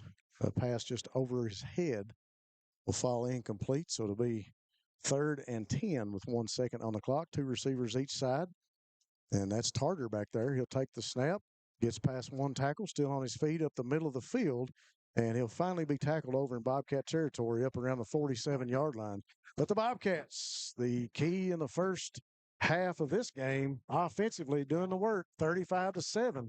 We'll be back after this message on Bluegrass Sports Nation. At People's Bank and Trust of Hazard, we're more than just your banker. For over a century, we've stood by your side through the good times and bad. We provide the local touch you want in a banker and the convenience of online banking when you're on the go. Plus, our checking accounts put money back in your pocket. With cashback options and rewards for banking local, we make your money work for you. Call us today to learn more about opening an account. Experience banking the way it should be. People's Bank and Trust of Hazard. We're here for you. Member FDIC. SEC Auto Sales, located at 1557 Highway 15 South in Jackson, is the fastest growing pre-owned dealership in the area. Whether you're looking for a used or new-to-you vehicle, SEC has you covered. Think you can't get finance? Well, think again. They have the best interest rates available. Serving all of Eastern Kentucky, let them show you an easy buying experience. Come on down and see Jeff, Dwayne, and the rest of the gang. Call 606-272-6888 or visit them online at secautosales.com. Go Time is a locally owned and operated convenience store that has all your wants and needs in one stop. We have everything from quick snacks and cool drinks, a full-service deli, fresh coffee bar, soft-serve ice cream, and milkshakes. Also, make sure to check out our Little Caesars pizzas. Go Time, where the customer always comes first. Refuel your tank, refill your cup, and refresh your taste buds all in one stop at Go Time. Hi, I'm attorney David Johnson. You may recognize me from some of our other ads, but injuries from an auto accident are no joking matter. With over 25 years of experience, our offices have the resources and expertise to go head-to-head with big insurance. While most of our cases get resolved without going to court, trust me, they know if the attorney you choose will take it this far. Either way, our clients get paid. So for all your legal needs, get the pros on your side. Since 1962, Citizens Bank and Trust of Jackson has been proud to serve the community. They care about the people of Breathitt County and are the only locally owned bank in the community. With 2 branches in Jackson and 1 in Beattyville, they're never too far away when you need them. And with the latest innovations in banking, keeping track of your finances has never been easier. Helping to grow Breathitt County as leaders for over 60 years. That's Citizens Bank and Trust, member FDIC, equal housing lender. Whether you're starting out or starting over, your next chapter begins here. Enroll now for spring 2026 courses at Hazard Community and Technical College. HCTC meets you where you are with flexible online and in-person classes, short-term programs, and hands-on training for in-demand careers. When you choose HCTC, you're choosing opportunity, support, and a community that believes in you. Call 606-487-3293 to enroll today.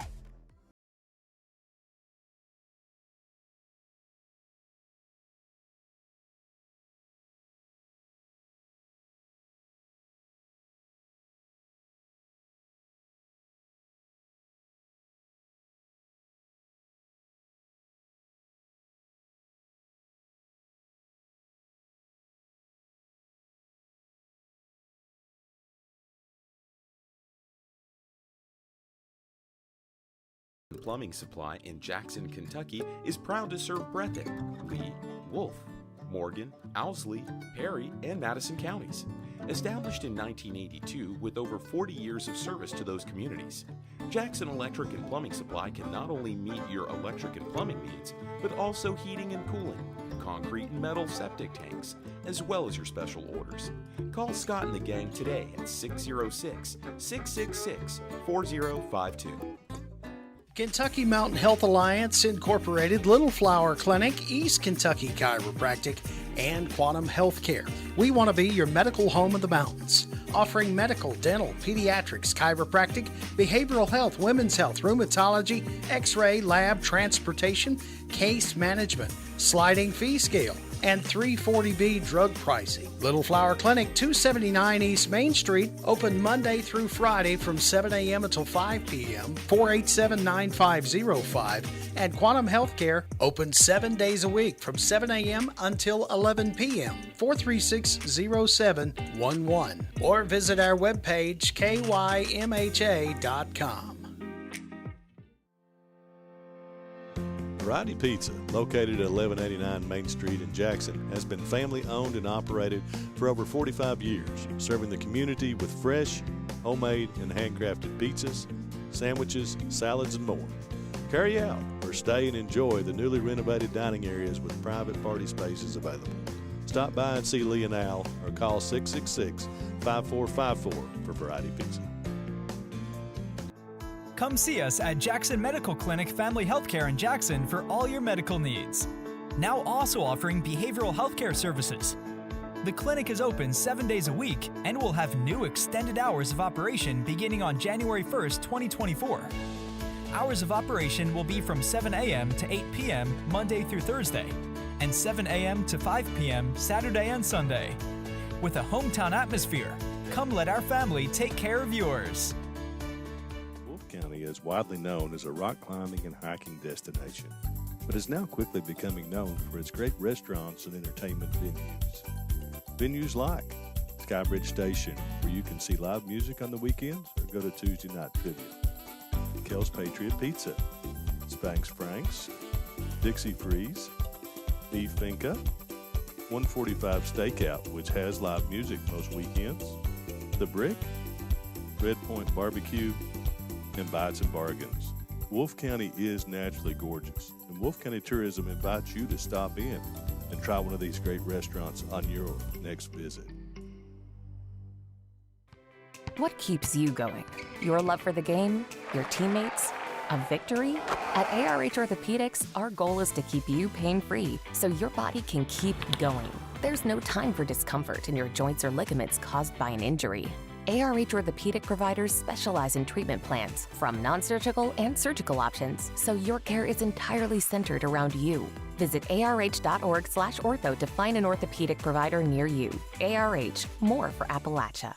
For over 100 years, Buckhorn Children and Family Services has been changing lives across Kentucky, providing compassionate care, healing, and hope to families in need. From addiction treatment to foster care, residential treatment, and more, our programs help families and individuals build strong, healthy futures. Whether it's through evidence-based treatment for children or life-changing support for adults, we're answering God's call to make a lasting impact. Join us in changing lives and restoring hope. Please visit buckhorn.org or send your support to Buckhorn Children and Family Services in Buckhorn, Kentucky. Together, we can build strong, thriving families.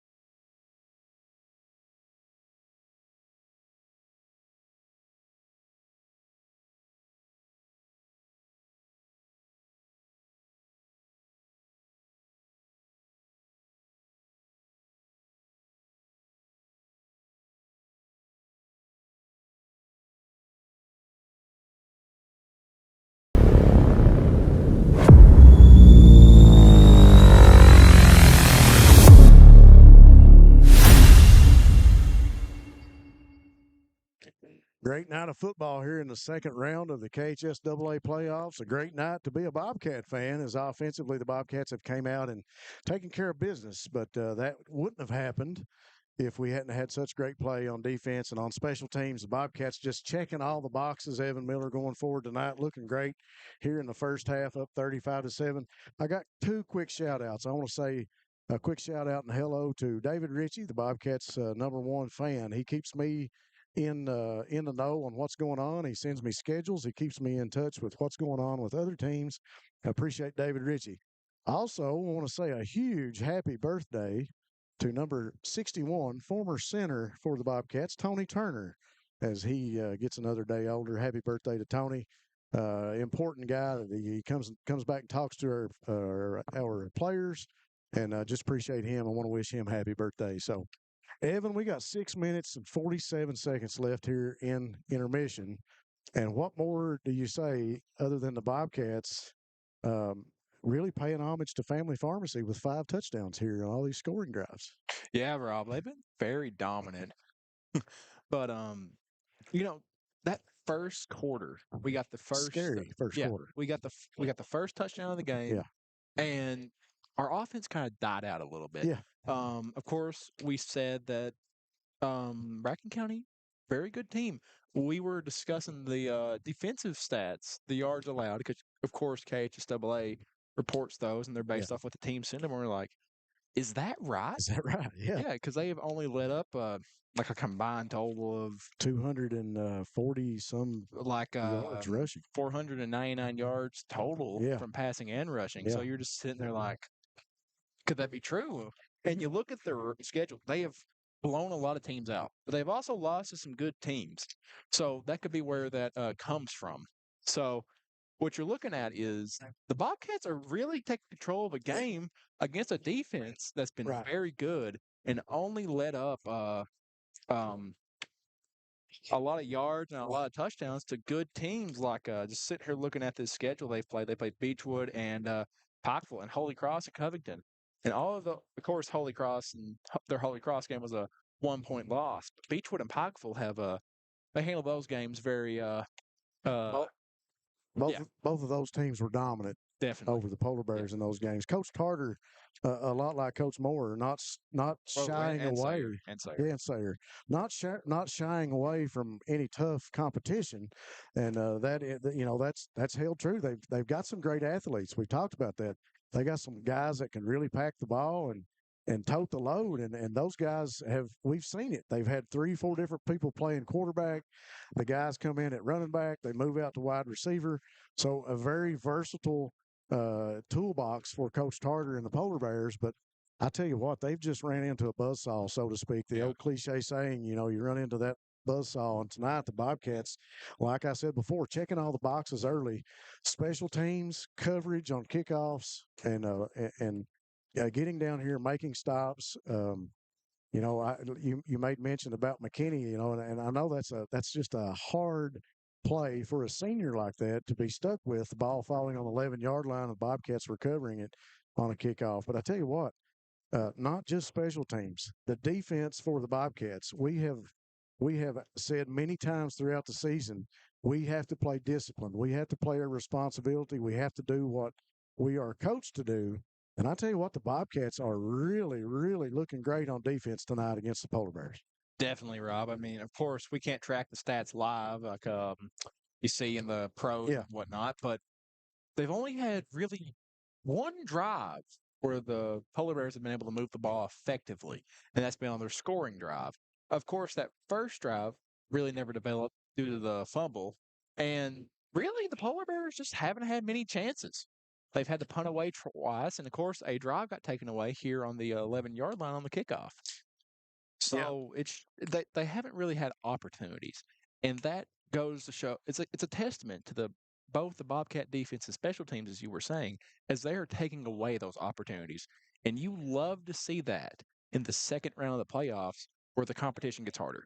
Yeah, it really does. And you mentioned that, you bring up a good point. Things get amped up every week in the playoffs. So, you move into a stronger bracket, a stronger team. That team's competing at a higher level. And It really does happen. Breathitt County gets everybody's best ball game, and you see that in the playoffs. And really, in the first quarter, Bracken County looked like they kind of had our number on a few plays. They pulled out the short pass into the end zone to get that one score. But the Bobcats just find a way. And behind the defensive play of Braden Barnett, particularly, we've called his name so many times tonight. He's been there to make stops. And what about Jaggerbert coming up, making that stop on the quarterback, knocking the ball loose, picking it up? The plays like that is what makes a ball club hard to deal with in the playoffs, because you can't scout and you can't defend plays like that when a defense is stepping up and making big plays. Yeah. And another testament to this team is when Bracken scored. Yeah. In the past, I've seen some Breathitt teams kind of fall apart whenever a team gets a lead or they face a little adversity. This team is doing a great job of that because they face it throughout the year.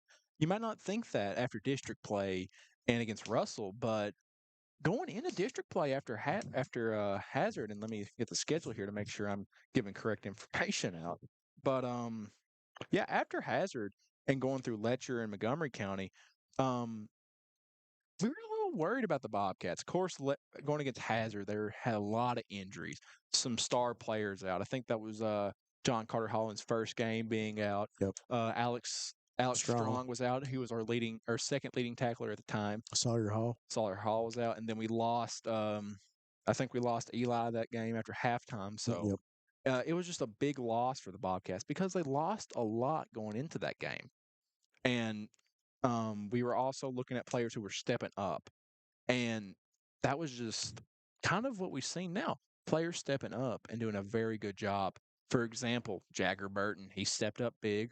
I think me and Carson were talking about that. I think we may be a little wrong, and he was playing throughout the year at the beginning, and then he took over the starting role at that edge position the Bobcats use him at. And we saw on that last full defensive drive, the second to last full defensive drive, where he just came screaming off the edge and made an awesome tackle or an awesome sack to lead to that strip where he picked it up and ran about 10 yards. And we've also seen the young gun, Caleb Neese, come out there and play some great defense. Yeah. So it's just, not to cut you off and to finish my little tangent, and then I'll let you get back to doing some talking. But the big name of the game for the Bobcats right now is just stepping up and playing well. And they have done that all year since their fourth game of the season. Yeah, they really have. And you've got some great analysts and bring up some great mentions there. This is the Bobcat team clicking on all cylinders. A couple of scoring updates here, thanks to our producer, Darren Back. Belfry in control, 35-0 over Martin County in the second quarter. And Prestonsburg up 22-0 over Knott Central. So a couple of interesting games going on there. Also in Class 2A that has some weight against who and what happens next for the Bobcats. So the Bobcat fans looking at that Belfry and Martin County game, me and my dad discussed it last week on Friday. The fever dream's a little bit over there, barring a comeback and barring a Bracken County comeback. Yeah. So, yeah. 2:40 left on the clock here during warm-ups. The Bobcats just doing what needs to be done. We'll take a quick break, and Evan and myself, like I said earlier, we got to get a quick drink of water. I tell you what, the Bobcats keeping us on our toes here in the box in this first half, scoring 5 times, courtesy of Gibson, Miles Holland, Austin Barker, all those guys getting into the end zone 5 times for Family Pharmacy, scoring plays for the Bobcats. We'll take a quick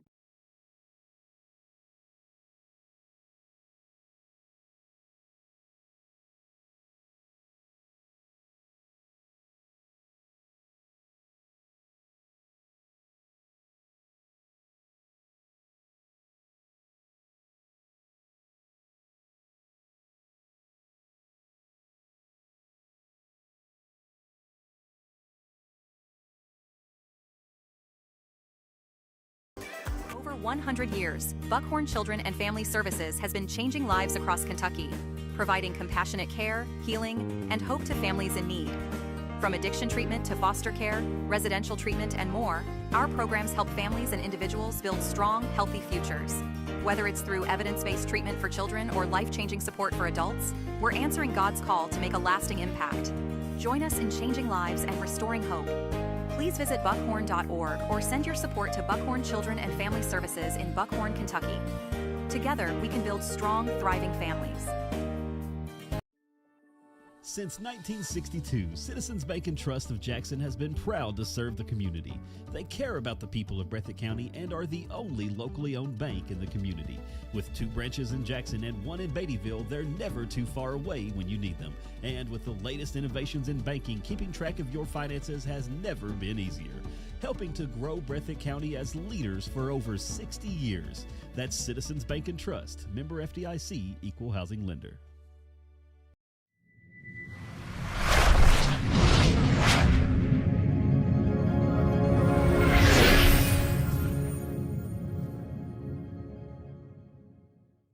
Couple more scoring updates for you. Middlesboro 16-6 over Hazard right now.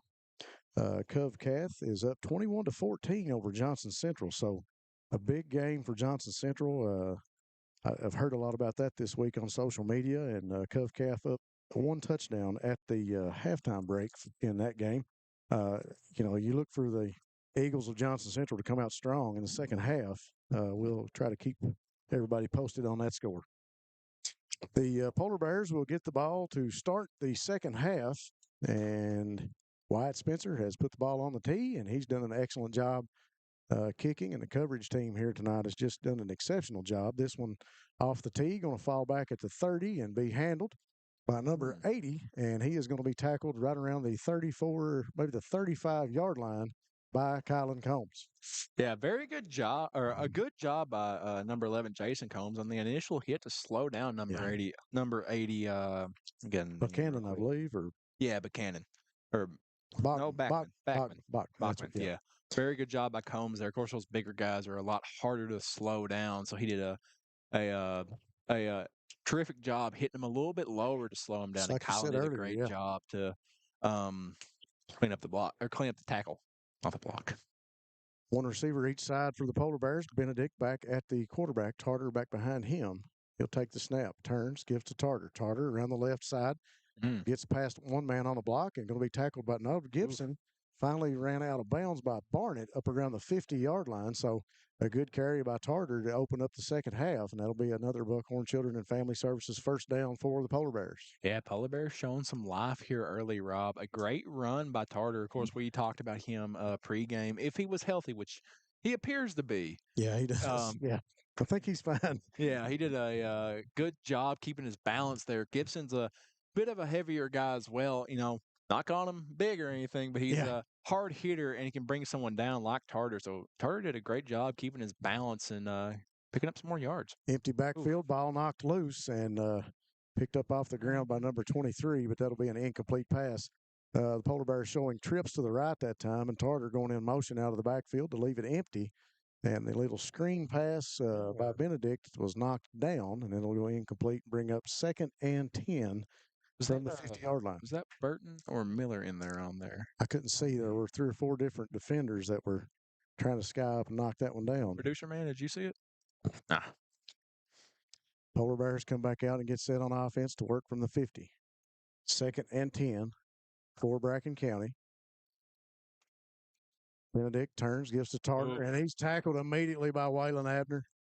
Abner that time again getting off the block and right at the mesh point with the quarterback and the running back. Tarter had just a second to get the ball and try to make a move, and Waylon Abner there to make the stop immediately, and that'll 2-yard loss. That'll bring up 3rd and 12. Yeah, Waylon Abner doing as you were saying, a really good job getting off these blocks now. We saw it earlier on the when Tarter was playing quarterback and he tried to scramble after the on the quarterback keeper. Waylon was just there to tackle him. He does it again right there at the mesh point, as you were saying. 1 receiver each side, I formation. Benedict rolls out looking for Tarter. He's covered by Barnett. He's going to roll out, throw it short, caught by number 44 up around the 40-yard line. We had some fans wanting a holding call. Carson Miller trying to adjust his helmet as he just about had it taken off. No call on the play, and it'll be good for a Buckhorn Children and Family Services first down for the Polar Bears as they'll spot it at the 40-yard line. That'll move the chains. Yeah, that was number 44 again. Once again, you were saying we can't find a number for him. So not listed. Yeah, it must be a different jersey number. than what he's used to be wearing. But great play by him. Also, really good job to keep the catch after the hit. Cameron Johnson came down and laid a hit on him. Benedict tosses to Tarter. Tarter around the right side, going to be tackled by Trenton Noble and Jaden Gibson. Yeah, you really see echoes of what we've called all year with Eli Thomas and Tarter. But I would say he's a little bit more aggressive than Thomas. He's not afraid. We saw earlier on a big run down the sideline. He was throwing stiff arms like crazy. He's not a guy that wants to get to the sideline and try to scamper up the field and break it wide. He's fine with lowering his shoulder and going up the middle and trying to break a tackle or two. Mm-hmm. One receiver each side. Benedict puts a man in motion. Tarter in the backfield. He'll take the pitch over around the left end and chased around to the 32-yard line before he's ran out of bounds. Burton there trying to make the play and forces him out to the next defender who runs him out of bounds. Yeah, Bobcats doing a great job tonight of using that boundary as a 12th man, as you said earlier.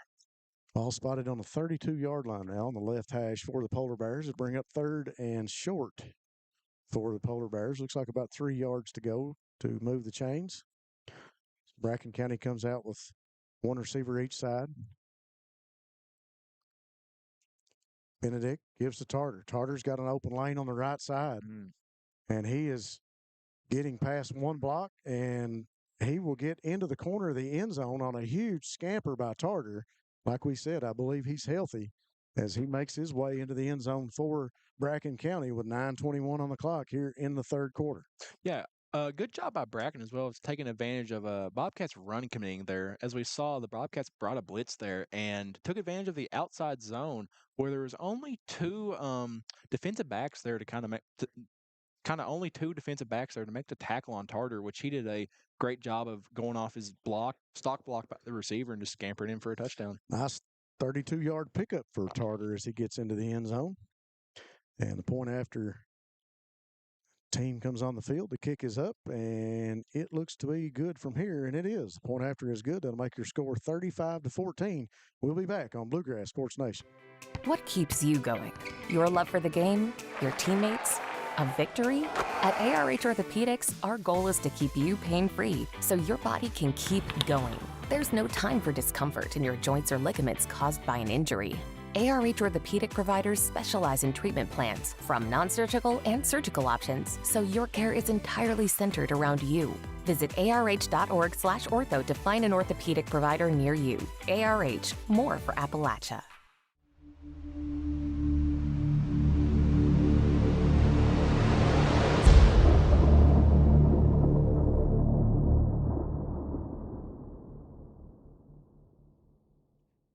We are back on Bluegrass Sports Nation, 9:21 on the clock. The Polar Bears find the end zone courtesy of Dalton Tarter on a 32-yard scamper around the right side. Point after was good. That'll make your score 35-14 after the Family Pharmacy touchdown by Bracken County. They'll line up to kick this one off, and they'll make a short kick, and it's going to be handled at the 45-yard line, caught immediately and covered up by Jason Combs. So good heads-up play just to catch that one and fall on it. You know, that coverage team's coming fast, and the ball just barely covered 10, 15 yards that time before Combs able to get on it. And Bobcats with good field position. Very good job by Jason Combs fielding the ball there. Bobcats showing trips to the right. One receiver to the left is Combs. Holland with Gibson in the backfield just to his left. John Carter, Holland, Barker, and Adam Spencer, the 3 receivers here on the right.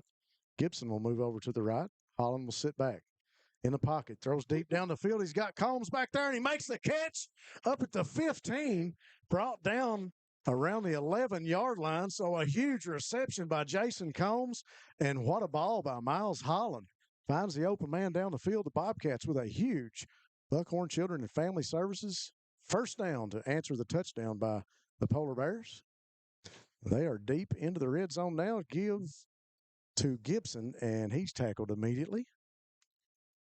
Just go down. Back around the loss of 5 yards, back around the 15-yard line. Actually going to spot it at the 16 on the left hash. We have a Bobcat down. We're going to take a quick break while he's down. We'll be right back. Wolfe County is widely known as a rock climbing and hiking destination, but is now quickly becoming known for its great restaurants and entertainment venues. Venues like Skybridge Station, where you can see live music on the weekends or go to Tuesday night trivia. Kel's Patriot Pizza, Spanx Frank's, Dixie Freeze, Beef Finca, 145 Stakeout, which has live music most weekends, The Brick, Red Point Barbecue, and Bites and Bargains. Wolfe County is naturally gorgeous, and Wolfe County Tourism invites you to stop in and try one of these great restaurants on your next visit. Bobcats go back to work. 2 to the right. Give in the backfield to Gibson. Gibson on his feet drives forward. He'll fall at the 15, tackled by number 44 of the Polar Bears. Yeah, Rob, something I wanted to say throughout the second quarter and what we saw there is the run game the Bobcats established in that second quarter with those big gashing runs by Gibson and Holland has set up the passing game very well for them. Opened up a very big play for Combs there, as we saw. And, of course, now the Bobcats are facing a little adversity here in the red zone. Bobcats with 3rd and long. Holland will work from the pocket. Looks, throws across the middle, looking through the end zone, and it is caught. John Carter Holland puts it in the end zone, courtesy of Miles Holland. A great pass thrown across the middle of the field. John Carter waiting in the end zone on that catch. Yeah, good pitch and catch from Holland to Holland. Miles Holland did a good job of high pointing the ball, and then Carter did a good job of reacting to that and getting a little bit off the air, getting up there to catch the ball like that. And Bobcats put 6 more up on the board and see if they can make it 7. Another family pharmacy scoring play for the Bobcats, and here comes Wyatt Spencer on to attempt the point after. Snap, the hold, the ball is up, and the kick is good. No good. They waved that one off, so they'll say that kick was no good. That'll make your score 41-14 with 8:08 on the clock here in the third. We'll be back on Bluegrass Sports Nation. Come see us at Jackson Medical Clinic Family Healthcare in Jackson for all your medical needs. Now also offering behavioral healthcare services. The clinic is open 7 days a week and will have new extended hours of operation beginning on January 1st, 2024. Hours of operation will be from 7 a.m. to 8 p.m. Monday through Thursday, and 7 a.m. to 5 p.m. Saturday and Sunday. With a hometown atmosphere, come let our family take care of yours.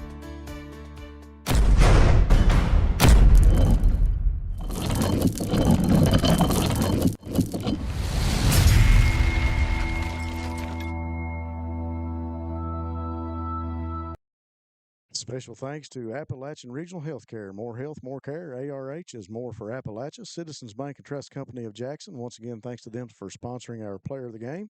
You will hear more about that later tonight. Citizens Bank serving the financial needs of Breathitt County. HCTC, Hazard Community College, with success coaches to keep you on the path to success. Stop by and see Scott over at Jackson Electric and Plumbing Supply for all your electrical, plumbing, and heating needs. Wyatt Spencer on to kickoff for the Bobcats. With 8:08 on the clock, Bobcats go up 41-14. Another squib kick right up the middle of the field. Going to be picked up and down around the 32-yard line by the Polar Bears. Yeah, it's like they said he had a knee down there, Rob. So kind of not the best field position for the Polar Bears. No, they're at the 30. Wait, no, that's a little notch on the pole. My bad. Didn't make it to the 30. They're on the 23. So, yeah, some rough field position for them here. Ball back on the right hash, 23-yard line, as you said. Thanks again to Jackson Medical Clinic. Come and see them for all your medical needs, especially after hours and 7 days a week. And thanks to Colby Watts and Jackson Physical Therapy. Give in the backfield to Tarter, stutter step, and he's going to be caught and tackled. Pickup of about 2 yards that time before the defense gets him down.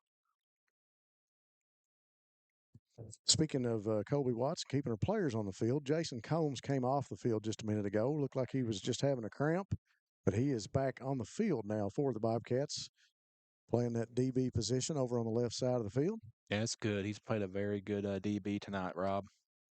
Yeah, I think he just had a cramp there and had to come off the field earlier. Looked like they stretched him out and got him back on the field pretty quick.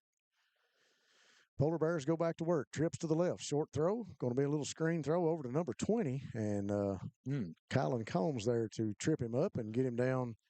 They'll spot him at the 31-yard line. So going to be short of the first down by about 2, maybe 3 yards. Looks like 2 yards from here. So it'll be 3rd and 2. Ball on the 31. Polar Bears still working from the right hash with 7:03 on the clock. Yeah, I'm kind of shocked the Polar Bears haven't used the screen game more than that. You have a running back like Tarter who could be very dangerous in that screen game, and they're really just opening that up now. It's confusing to me. Tarter only back in the backfield. Benedict will go under center. One receiver each side. They'll pitch to Tarter. He cuts it back up inside. He's met there immediately by a host of defensive linemen. He is stopped short of the initial line of scrimmage. Probably a tackle for a loss. I don't know if he picked up enough to get back to the line of scrimmage or not. Either way, it's good gang tackling from the Bobcats. We saw earlier in the game how they were just allowing 2 or 3 more yards after they met at the point of contact. So it's good from them to stop him right at that point of contact. Referees will spot it back at the 31-yard line. It'll be 4th down and 2. And at this point, Coach Tarter and the Polar Bears of Bracken County will elect to go for it. They'll come out one receiver each side. Tarter in the backfield along with who that is beside of him. McKinney, I'd say. Tarter's going to take the direct snap. He takes it up inside. Met again. Bobcat defense there. Braden Barnett again. Carson Miller also coming out of there. Kylan Combs and Jagger Burton there to celebrate with them. Bobcat defense stands strong on 4th and 2, and they'll take over on downs, and that'll bring up a great Buckhorn Children and Family Services first down for the Bobcats with the ball on the 31-yard line, Evan. There's just not much more you can say, Rob, other than some great defensive play from the Bobcats tonight. It really inspires you to say that if this defense plays like this throughout the rest of the playoffs, Bobcats could make a good run. Yes, they will. It brings up a lot of good key points tonight, as we've mentioned Eli being out, and offensively they've not missed a beat. Here's Braden Barnett with the ball. Lowers the shoulder. He's going to get back maybe a pickup of 1, maybe 2 yards. We'll see where they spot it at. Barnett in the backfield gets a handoff from Holland.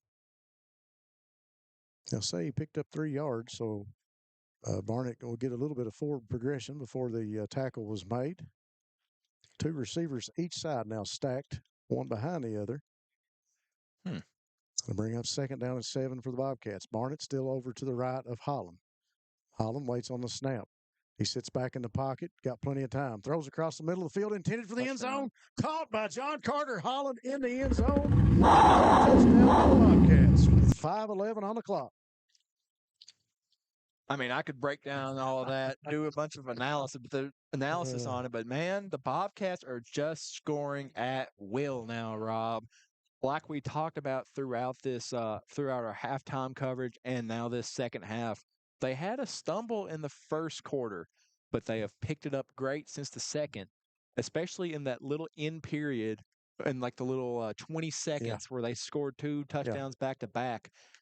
And now they score 2 back-to-back receiving touchdowns with John Carter Holland. Bobcats with the same set. 2 receivers stacked behind each other on both sides of the field. Holland going to tuck it into the end zone for the 2-point conversion. It's good. 5:11 on the clock. That'll make your score 49-14. We'll be back after this. Variety Pizza, located at 1189 Main Street in Jackson, has been family owned and operated for over 45 years, serving the community with fresh, homemade, and handcrafted pizzas, sandwiches, salads, and more. Carry out or stay and enjoy the newly renovated dining areas with private party spaces available. Stop by and see Lee and Al or call 666-5454 for Variety Pizza.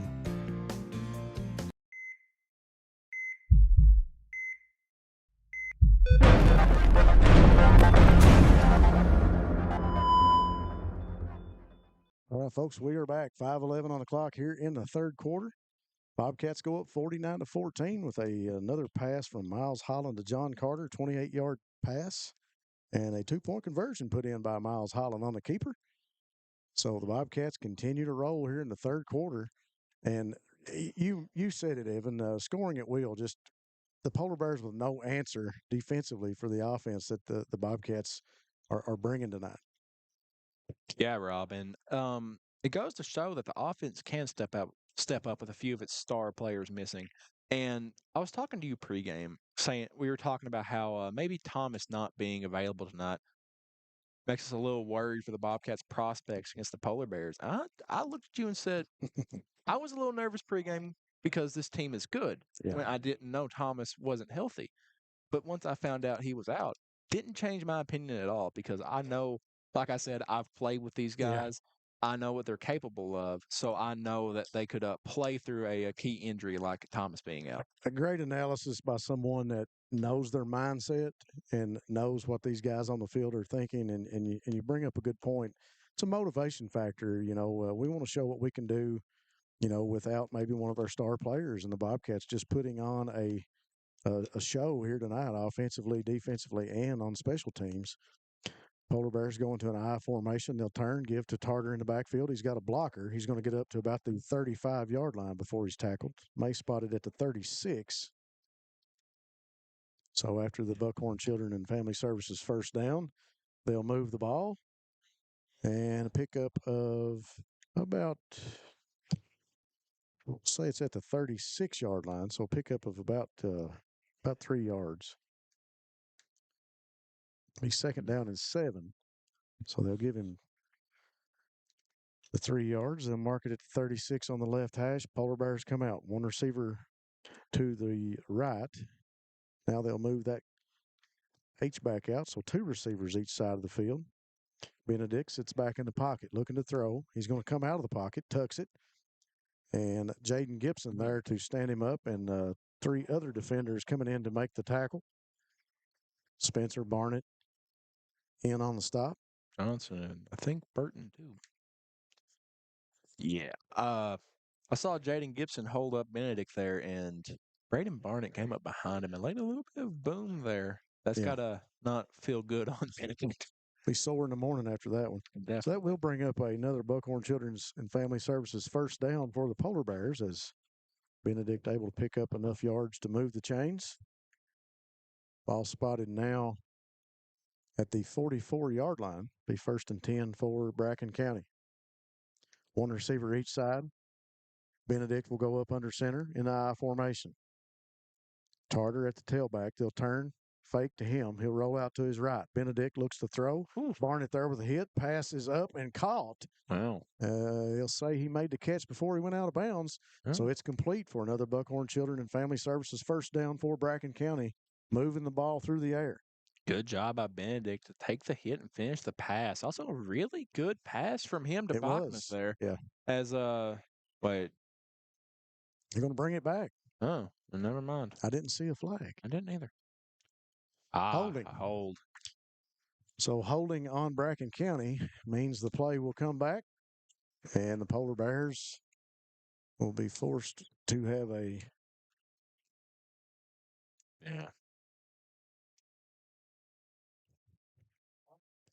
will be spotted on the 34-yard line at midfield. Got to be very demoralizing if you're the Polar Bears. You get a very big play there with Benedict to Bachman. It just comes back. I didn't see where the hold came from, but the Whitehead had a flag laying there at midfield that he picked up. 1 receiver each side for the Polar Bears. Benedict will go back in the gun. Tarter just to his left. He'll block. Benedict going to throw down the middle of the field. He's got a guy back there, and Combs skies up to knock it loose. And it'll go incomplete with 1:35 on the clock. 49-14 your score. So the Polar Bears forced with a 3rd and 20. Yeah, Combs was very close to getting his second interception on the year there, Rob. Yeah. 2nd down and 20 for the Polar Bears. Or his second interception of the year. Very close there, but number 23, I think that's Kirk, did a good job of turning it, going from a wide receiver to a DB on that play and keeping Combs from coming down with the interception. 1 receiver each side. Benedict back in the gun. Tarter just behind him. He'll sit back, look to throw. Forced out of the pocket, screen across the middle. Looked like the intended receiver may have been number 44, but 23 able to make the catch. So they'll pick up about 12 yards on the throw. Good job by Kirk, good job by Kirk there to be there when 44 couldn't catch the ball, so he just goes ahead and finishes the play. 3rd down and about 8 to go for the Polar Bears. Ball on the 46-yard line, middle field. Bracken County will come out, 1 receiver each side. 3rd down. Benedict back in the gun with Tarter behind him. He'll take the snap, fake the pitch inside, forced out of there. Waylon Abner almost there for another sack, but Benedict able to get it up to the initial 1st down marker, but actually a tackle for a loss. Yeah, go down as a sack for both Carson Miller and Jagger Burton. That'll bring us to the end of the 3rd quarter. The Bobcats in control, 49-14. We'll be back on Bluegrass Sports Nation. Kentucky Mountain Health Alliance Incorporated, Little Flower Clinic, East Kentucky Chiropractic, and Quantum Healthcare. We want to be your medical home of the mountains, offering medical, dental, pediatrics, chiropractic, behavioral health, women's health, rheumatology, x-ray, lab, transportation, case management, sliding fee scale, and 340B drug pricing. Little Flower Clinic, 279 East Main Street, open Monday through Friday from 7 a.m. until 5 p.m., 487-9505, and Quantum Healthcare, open 7 days a week from 7 a.m. until 11 p.m., 436-0711, or visit our webpage, kymha.com.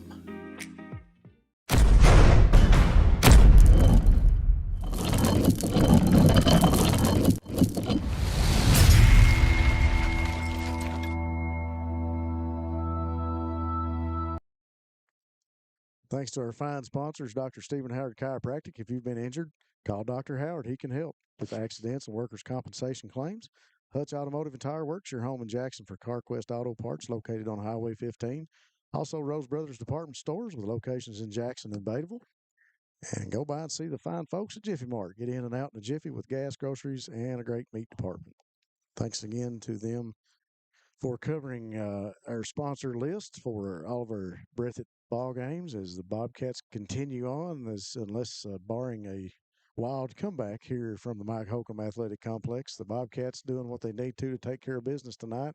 We got a fresh 12 minutes wound up on the clock for the 4th quarter, and the clock will run at this point. Flip sides of the field. Polar Bears come out, 2 receivers to the right, 2 to the left. Tarter going to take the snap, and he's flushed out of the pocket. He can run it. He cuts back, but he's going to be tackled by Waylon Abner right around the 40-yard line. So Abner able to catch Tarter on the cutback, and I think that number 44 is Whitten, I think is his name. Just heard one of the other play callers next to us call that. So is that number 62? Is he wearing 44? I think so. Okay. Makes sense.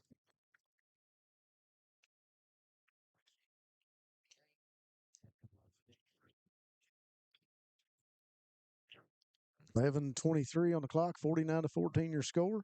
But let's go back to that play real quick, Rob. Okay. Waylon Abner with a good heads-up play there, tracking down Tarter. Of course, we've seen him all night be able to get loose and get these big running plays. So great heads-up play by Abner there to tackle him. Holland will give to Combs in the backfield. Combs around the right side. He's got an alley, and he breaks free. Kylan Combs picks up the 1st down and about 3 or 4 more. So another Buckhorn Children and Family Services 1st down for the Bobcats, this time on the back of Kylan Combs out of the backfield. Now, with these, when the Bobcats run up the score, a few of these running backs try to put up their application for next year, be that second back behind Thomas. Yeah, you're exactly right. Good games from both Caleb Neese and Kylan Combs. Yep. Don't know why I forgot his 2 name receivers to the left, 1 to the right. Gibson up at a blocking back. Kylan will get the handoff again, and he's going to be tackled by number 72 immediately. It's Landon Gray on the tackle. So a tackle for a loss that time. 10-12 on the clock as it continues to run. Your score's 49-14. Bobcats come back out and go to work. 2nd and long.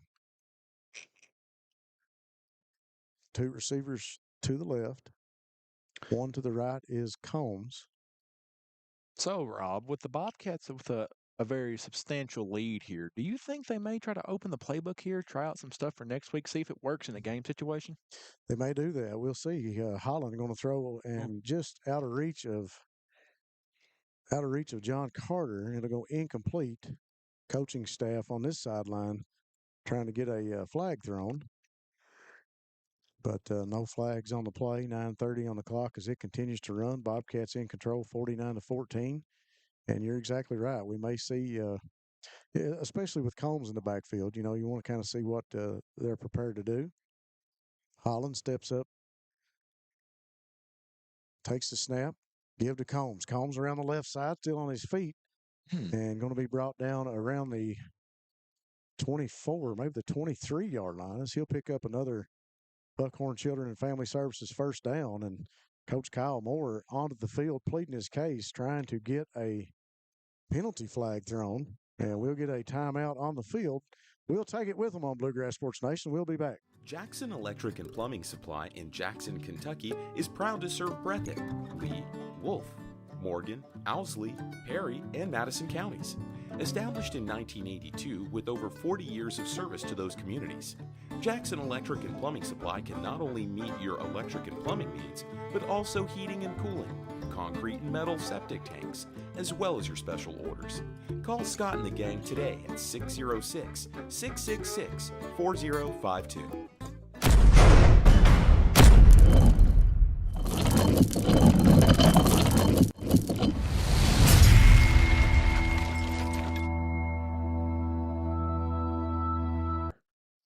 All right, folks, we are back. 8:52 on the clock.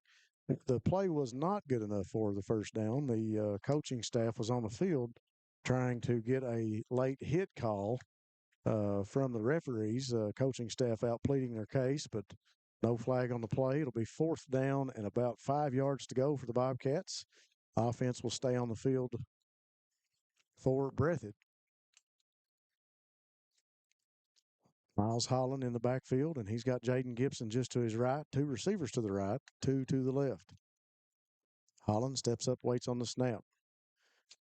Clean snap by Miller. Throw down the middle of the field. He's got Combs back there and knocked loose. Looked like Kylan Combs was going to make a reception for the touchdown, but it'll fall incomplete. Defender there to knock it away.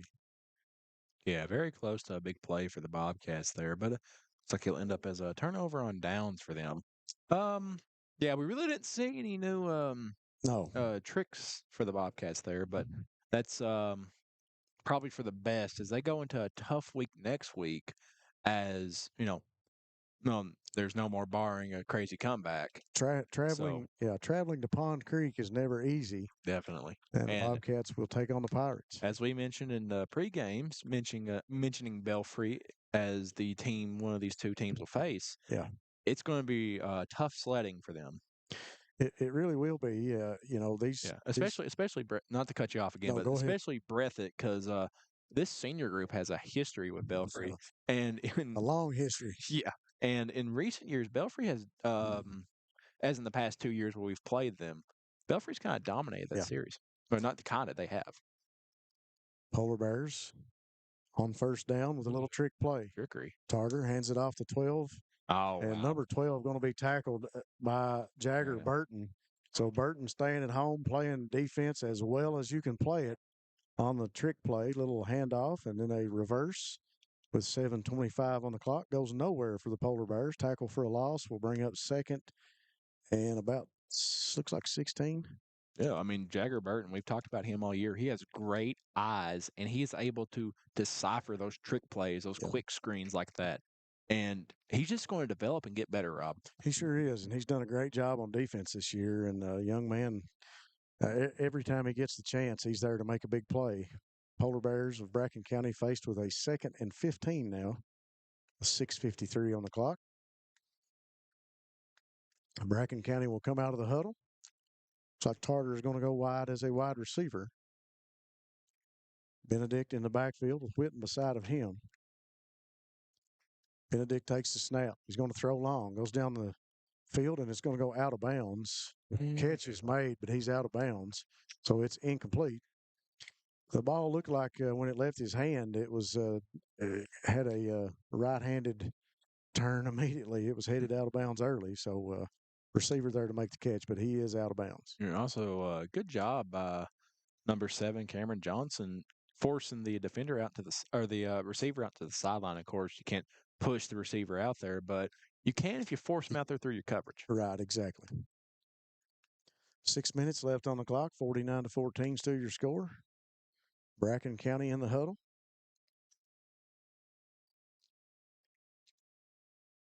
They'll come out and line up on the ball. Tarter once again wide to the left. 2 receivers to the right.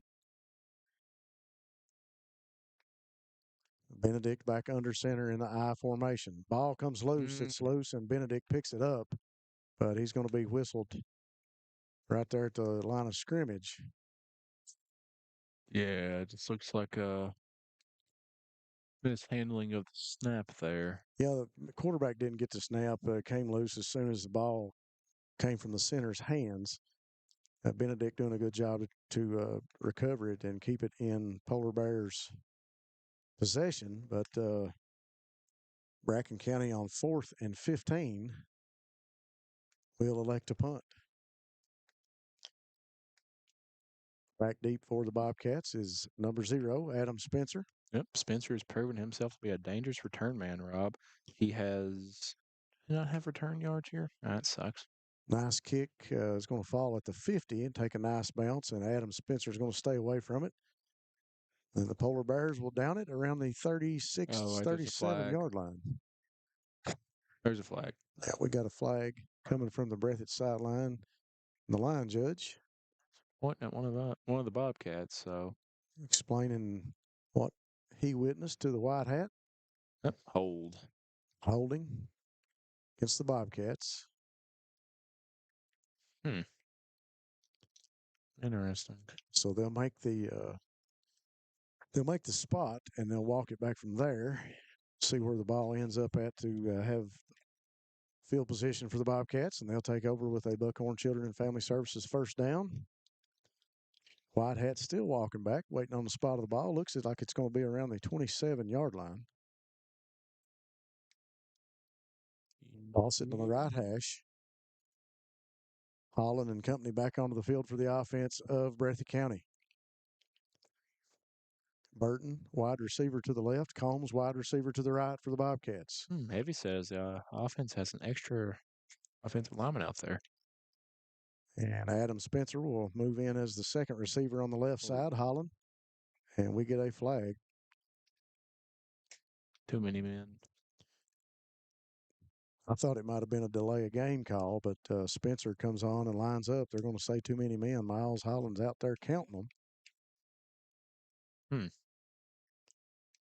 So the referee picks up his flag. We'll see where they spot the ball. They'll march this one back. Too many men on the field.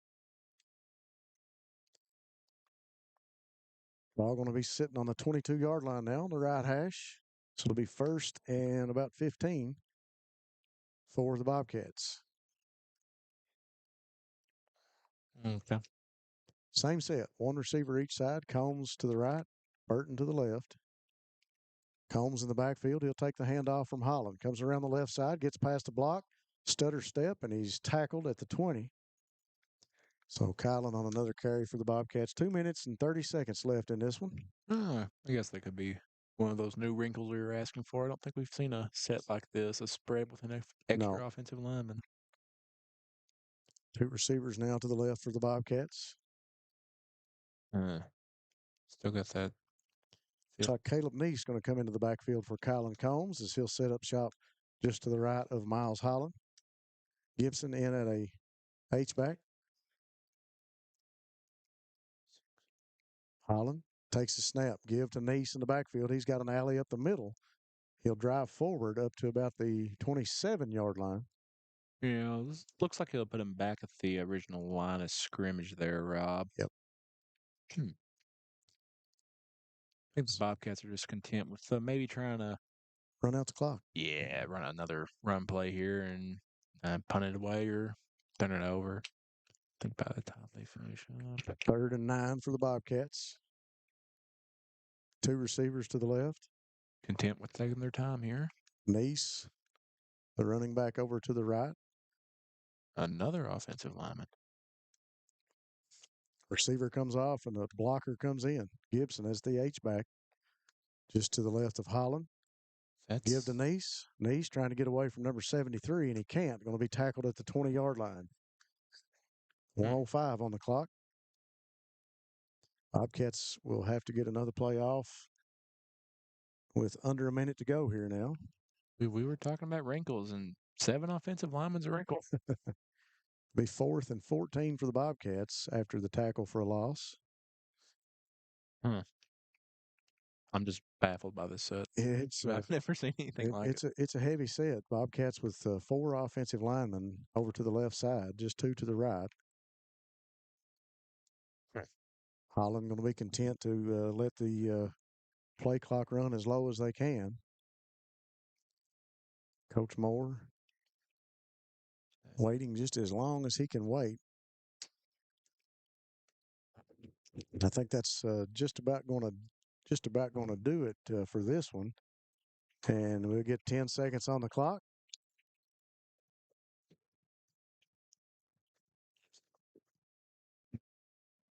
That'll do it for this one. The Bobcats 49-14 victorious here in the second round of the KHSAA playoffs against Bracken County Polar Bears.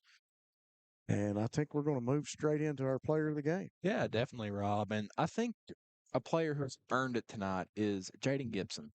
There was a lot coming on him this game. A lot on his shoulders. A lot on his shoulders. A lot of responsibility. Yeah, definitely. Everyone comes into Breathitt and comes into a Breathitt County Bobcat game saying our lead back is Eli Thomas. And Jaden Gibson just says, no, it's me tonight because Thomas has got a little bit of a bug in his knee, so I'm going to take the rock and do what I do best. I tell you what, we've talked about it all night long, and Miles Holland is another player that's definitely in that talk for player of the game. One would almost say we could do a co-player tonight because Holland did a great job using his legs and passed the ball extraordinarily tonight. John Carter Holland, another player that played exceptional tonight, but tonight, the Citizens Bank player of the game is Jaden Gibson, and you made so many good points. Gibson just saying, well, I'm going to take it. I'm going to do it. I'm going to pack the load. Give me the ball. Gibson many times getting into the end zone. We're proud of him for doing that. Senior on his last night here at the Riverbank, player of the game to Jaden Gibson. Congratulations, young man. Congratulations to the Bobcats for being victorious here at the Mike Holcomb Athletic Complex, second round of the playoffs. They'll move on to play Belfry. We'll take a quick commercial break, and we'll be back to wrap this.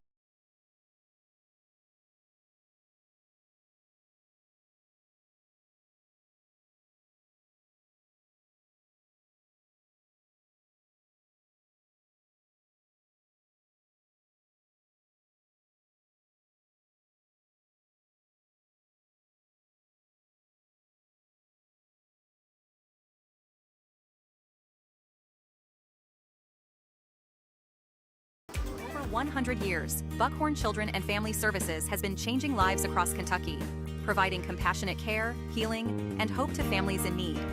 From addiction treatment to foster care, residential treatment, and more, our programs help families and individuals build strong, healthy futures.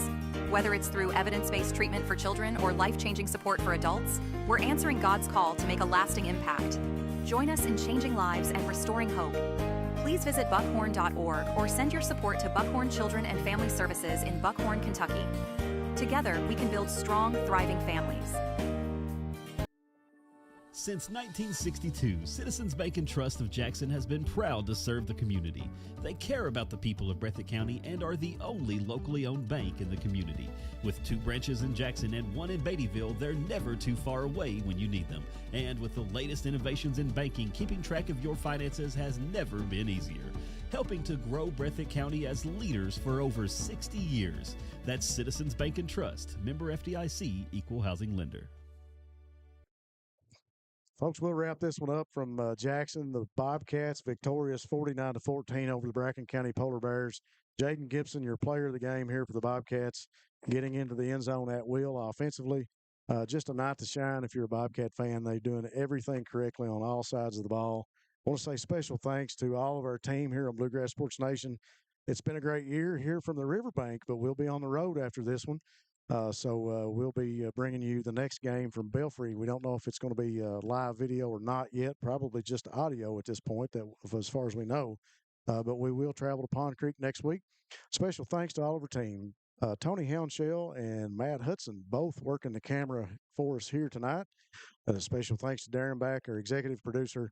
For Evan Miller, I'm Rob Hounshell. We'll see you next week on Bluegrass Sports Nation.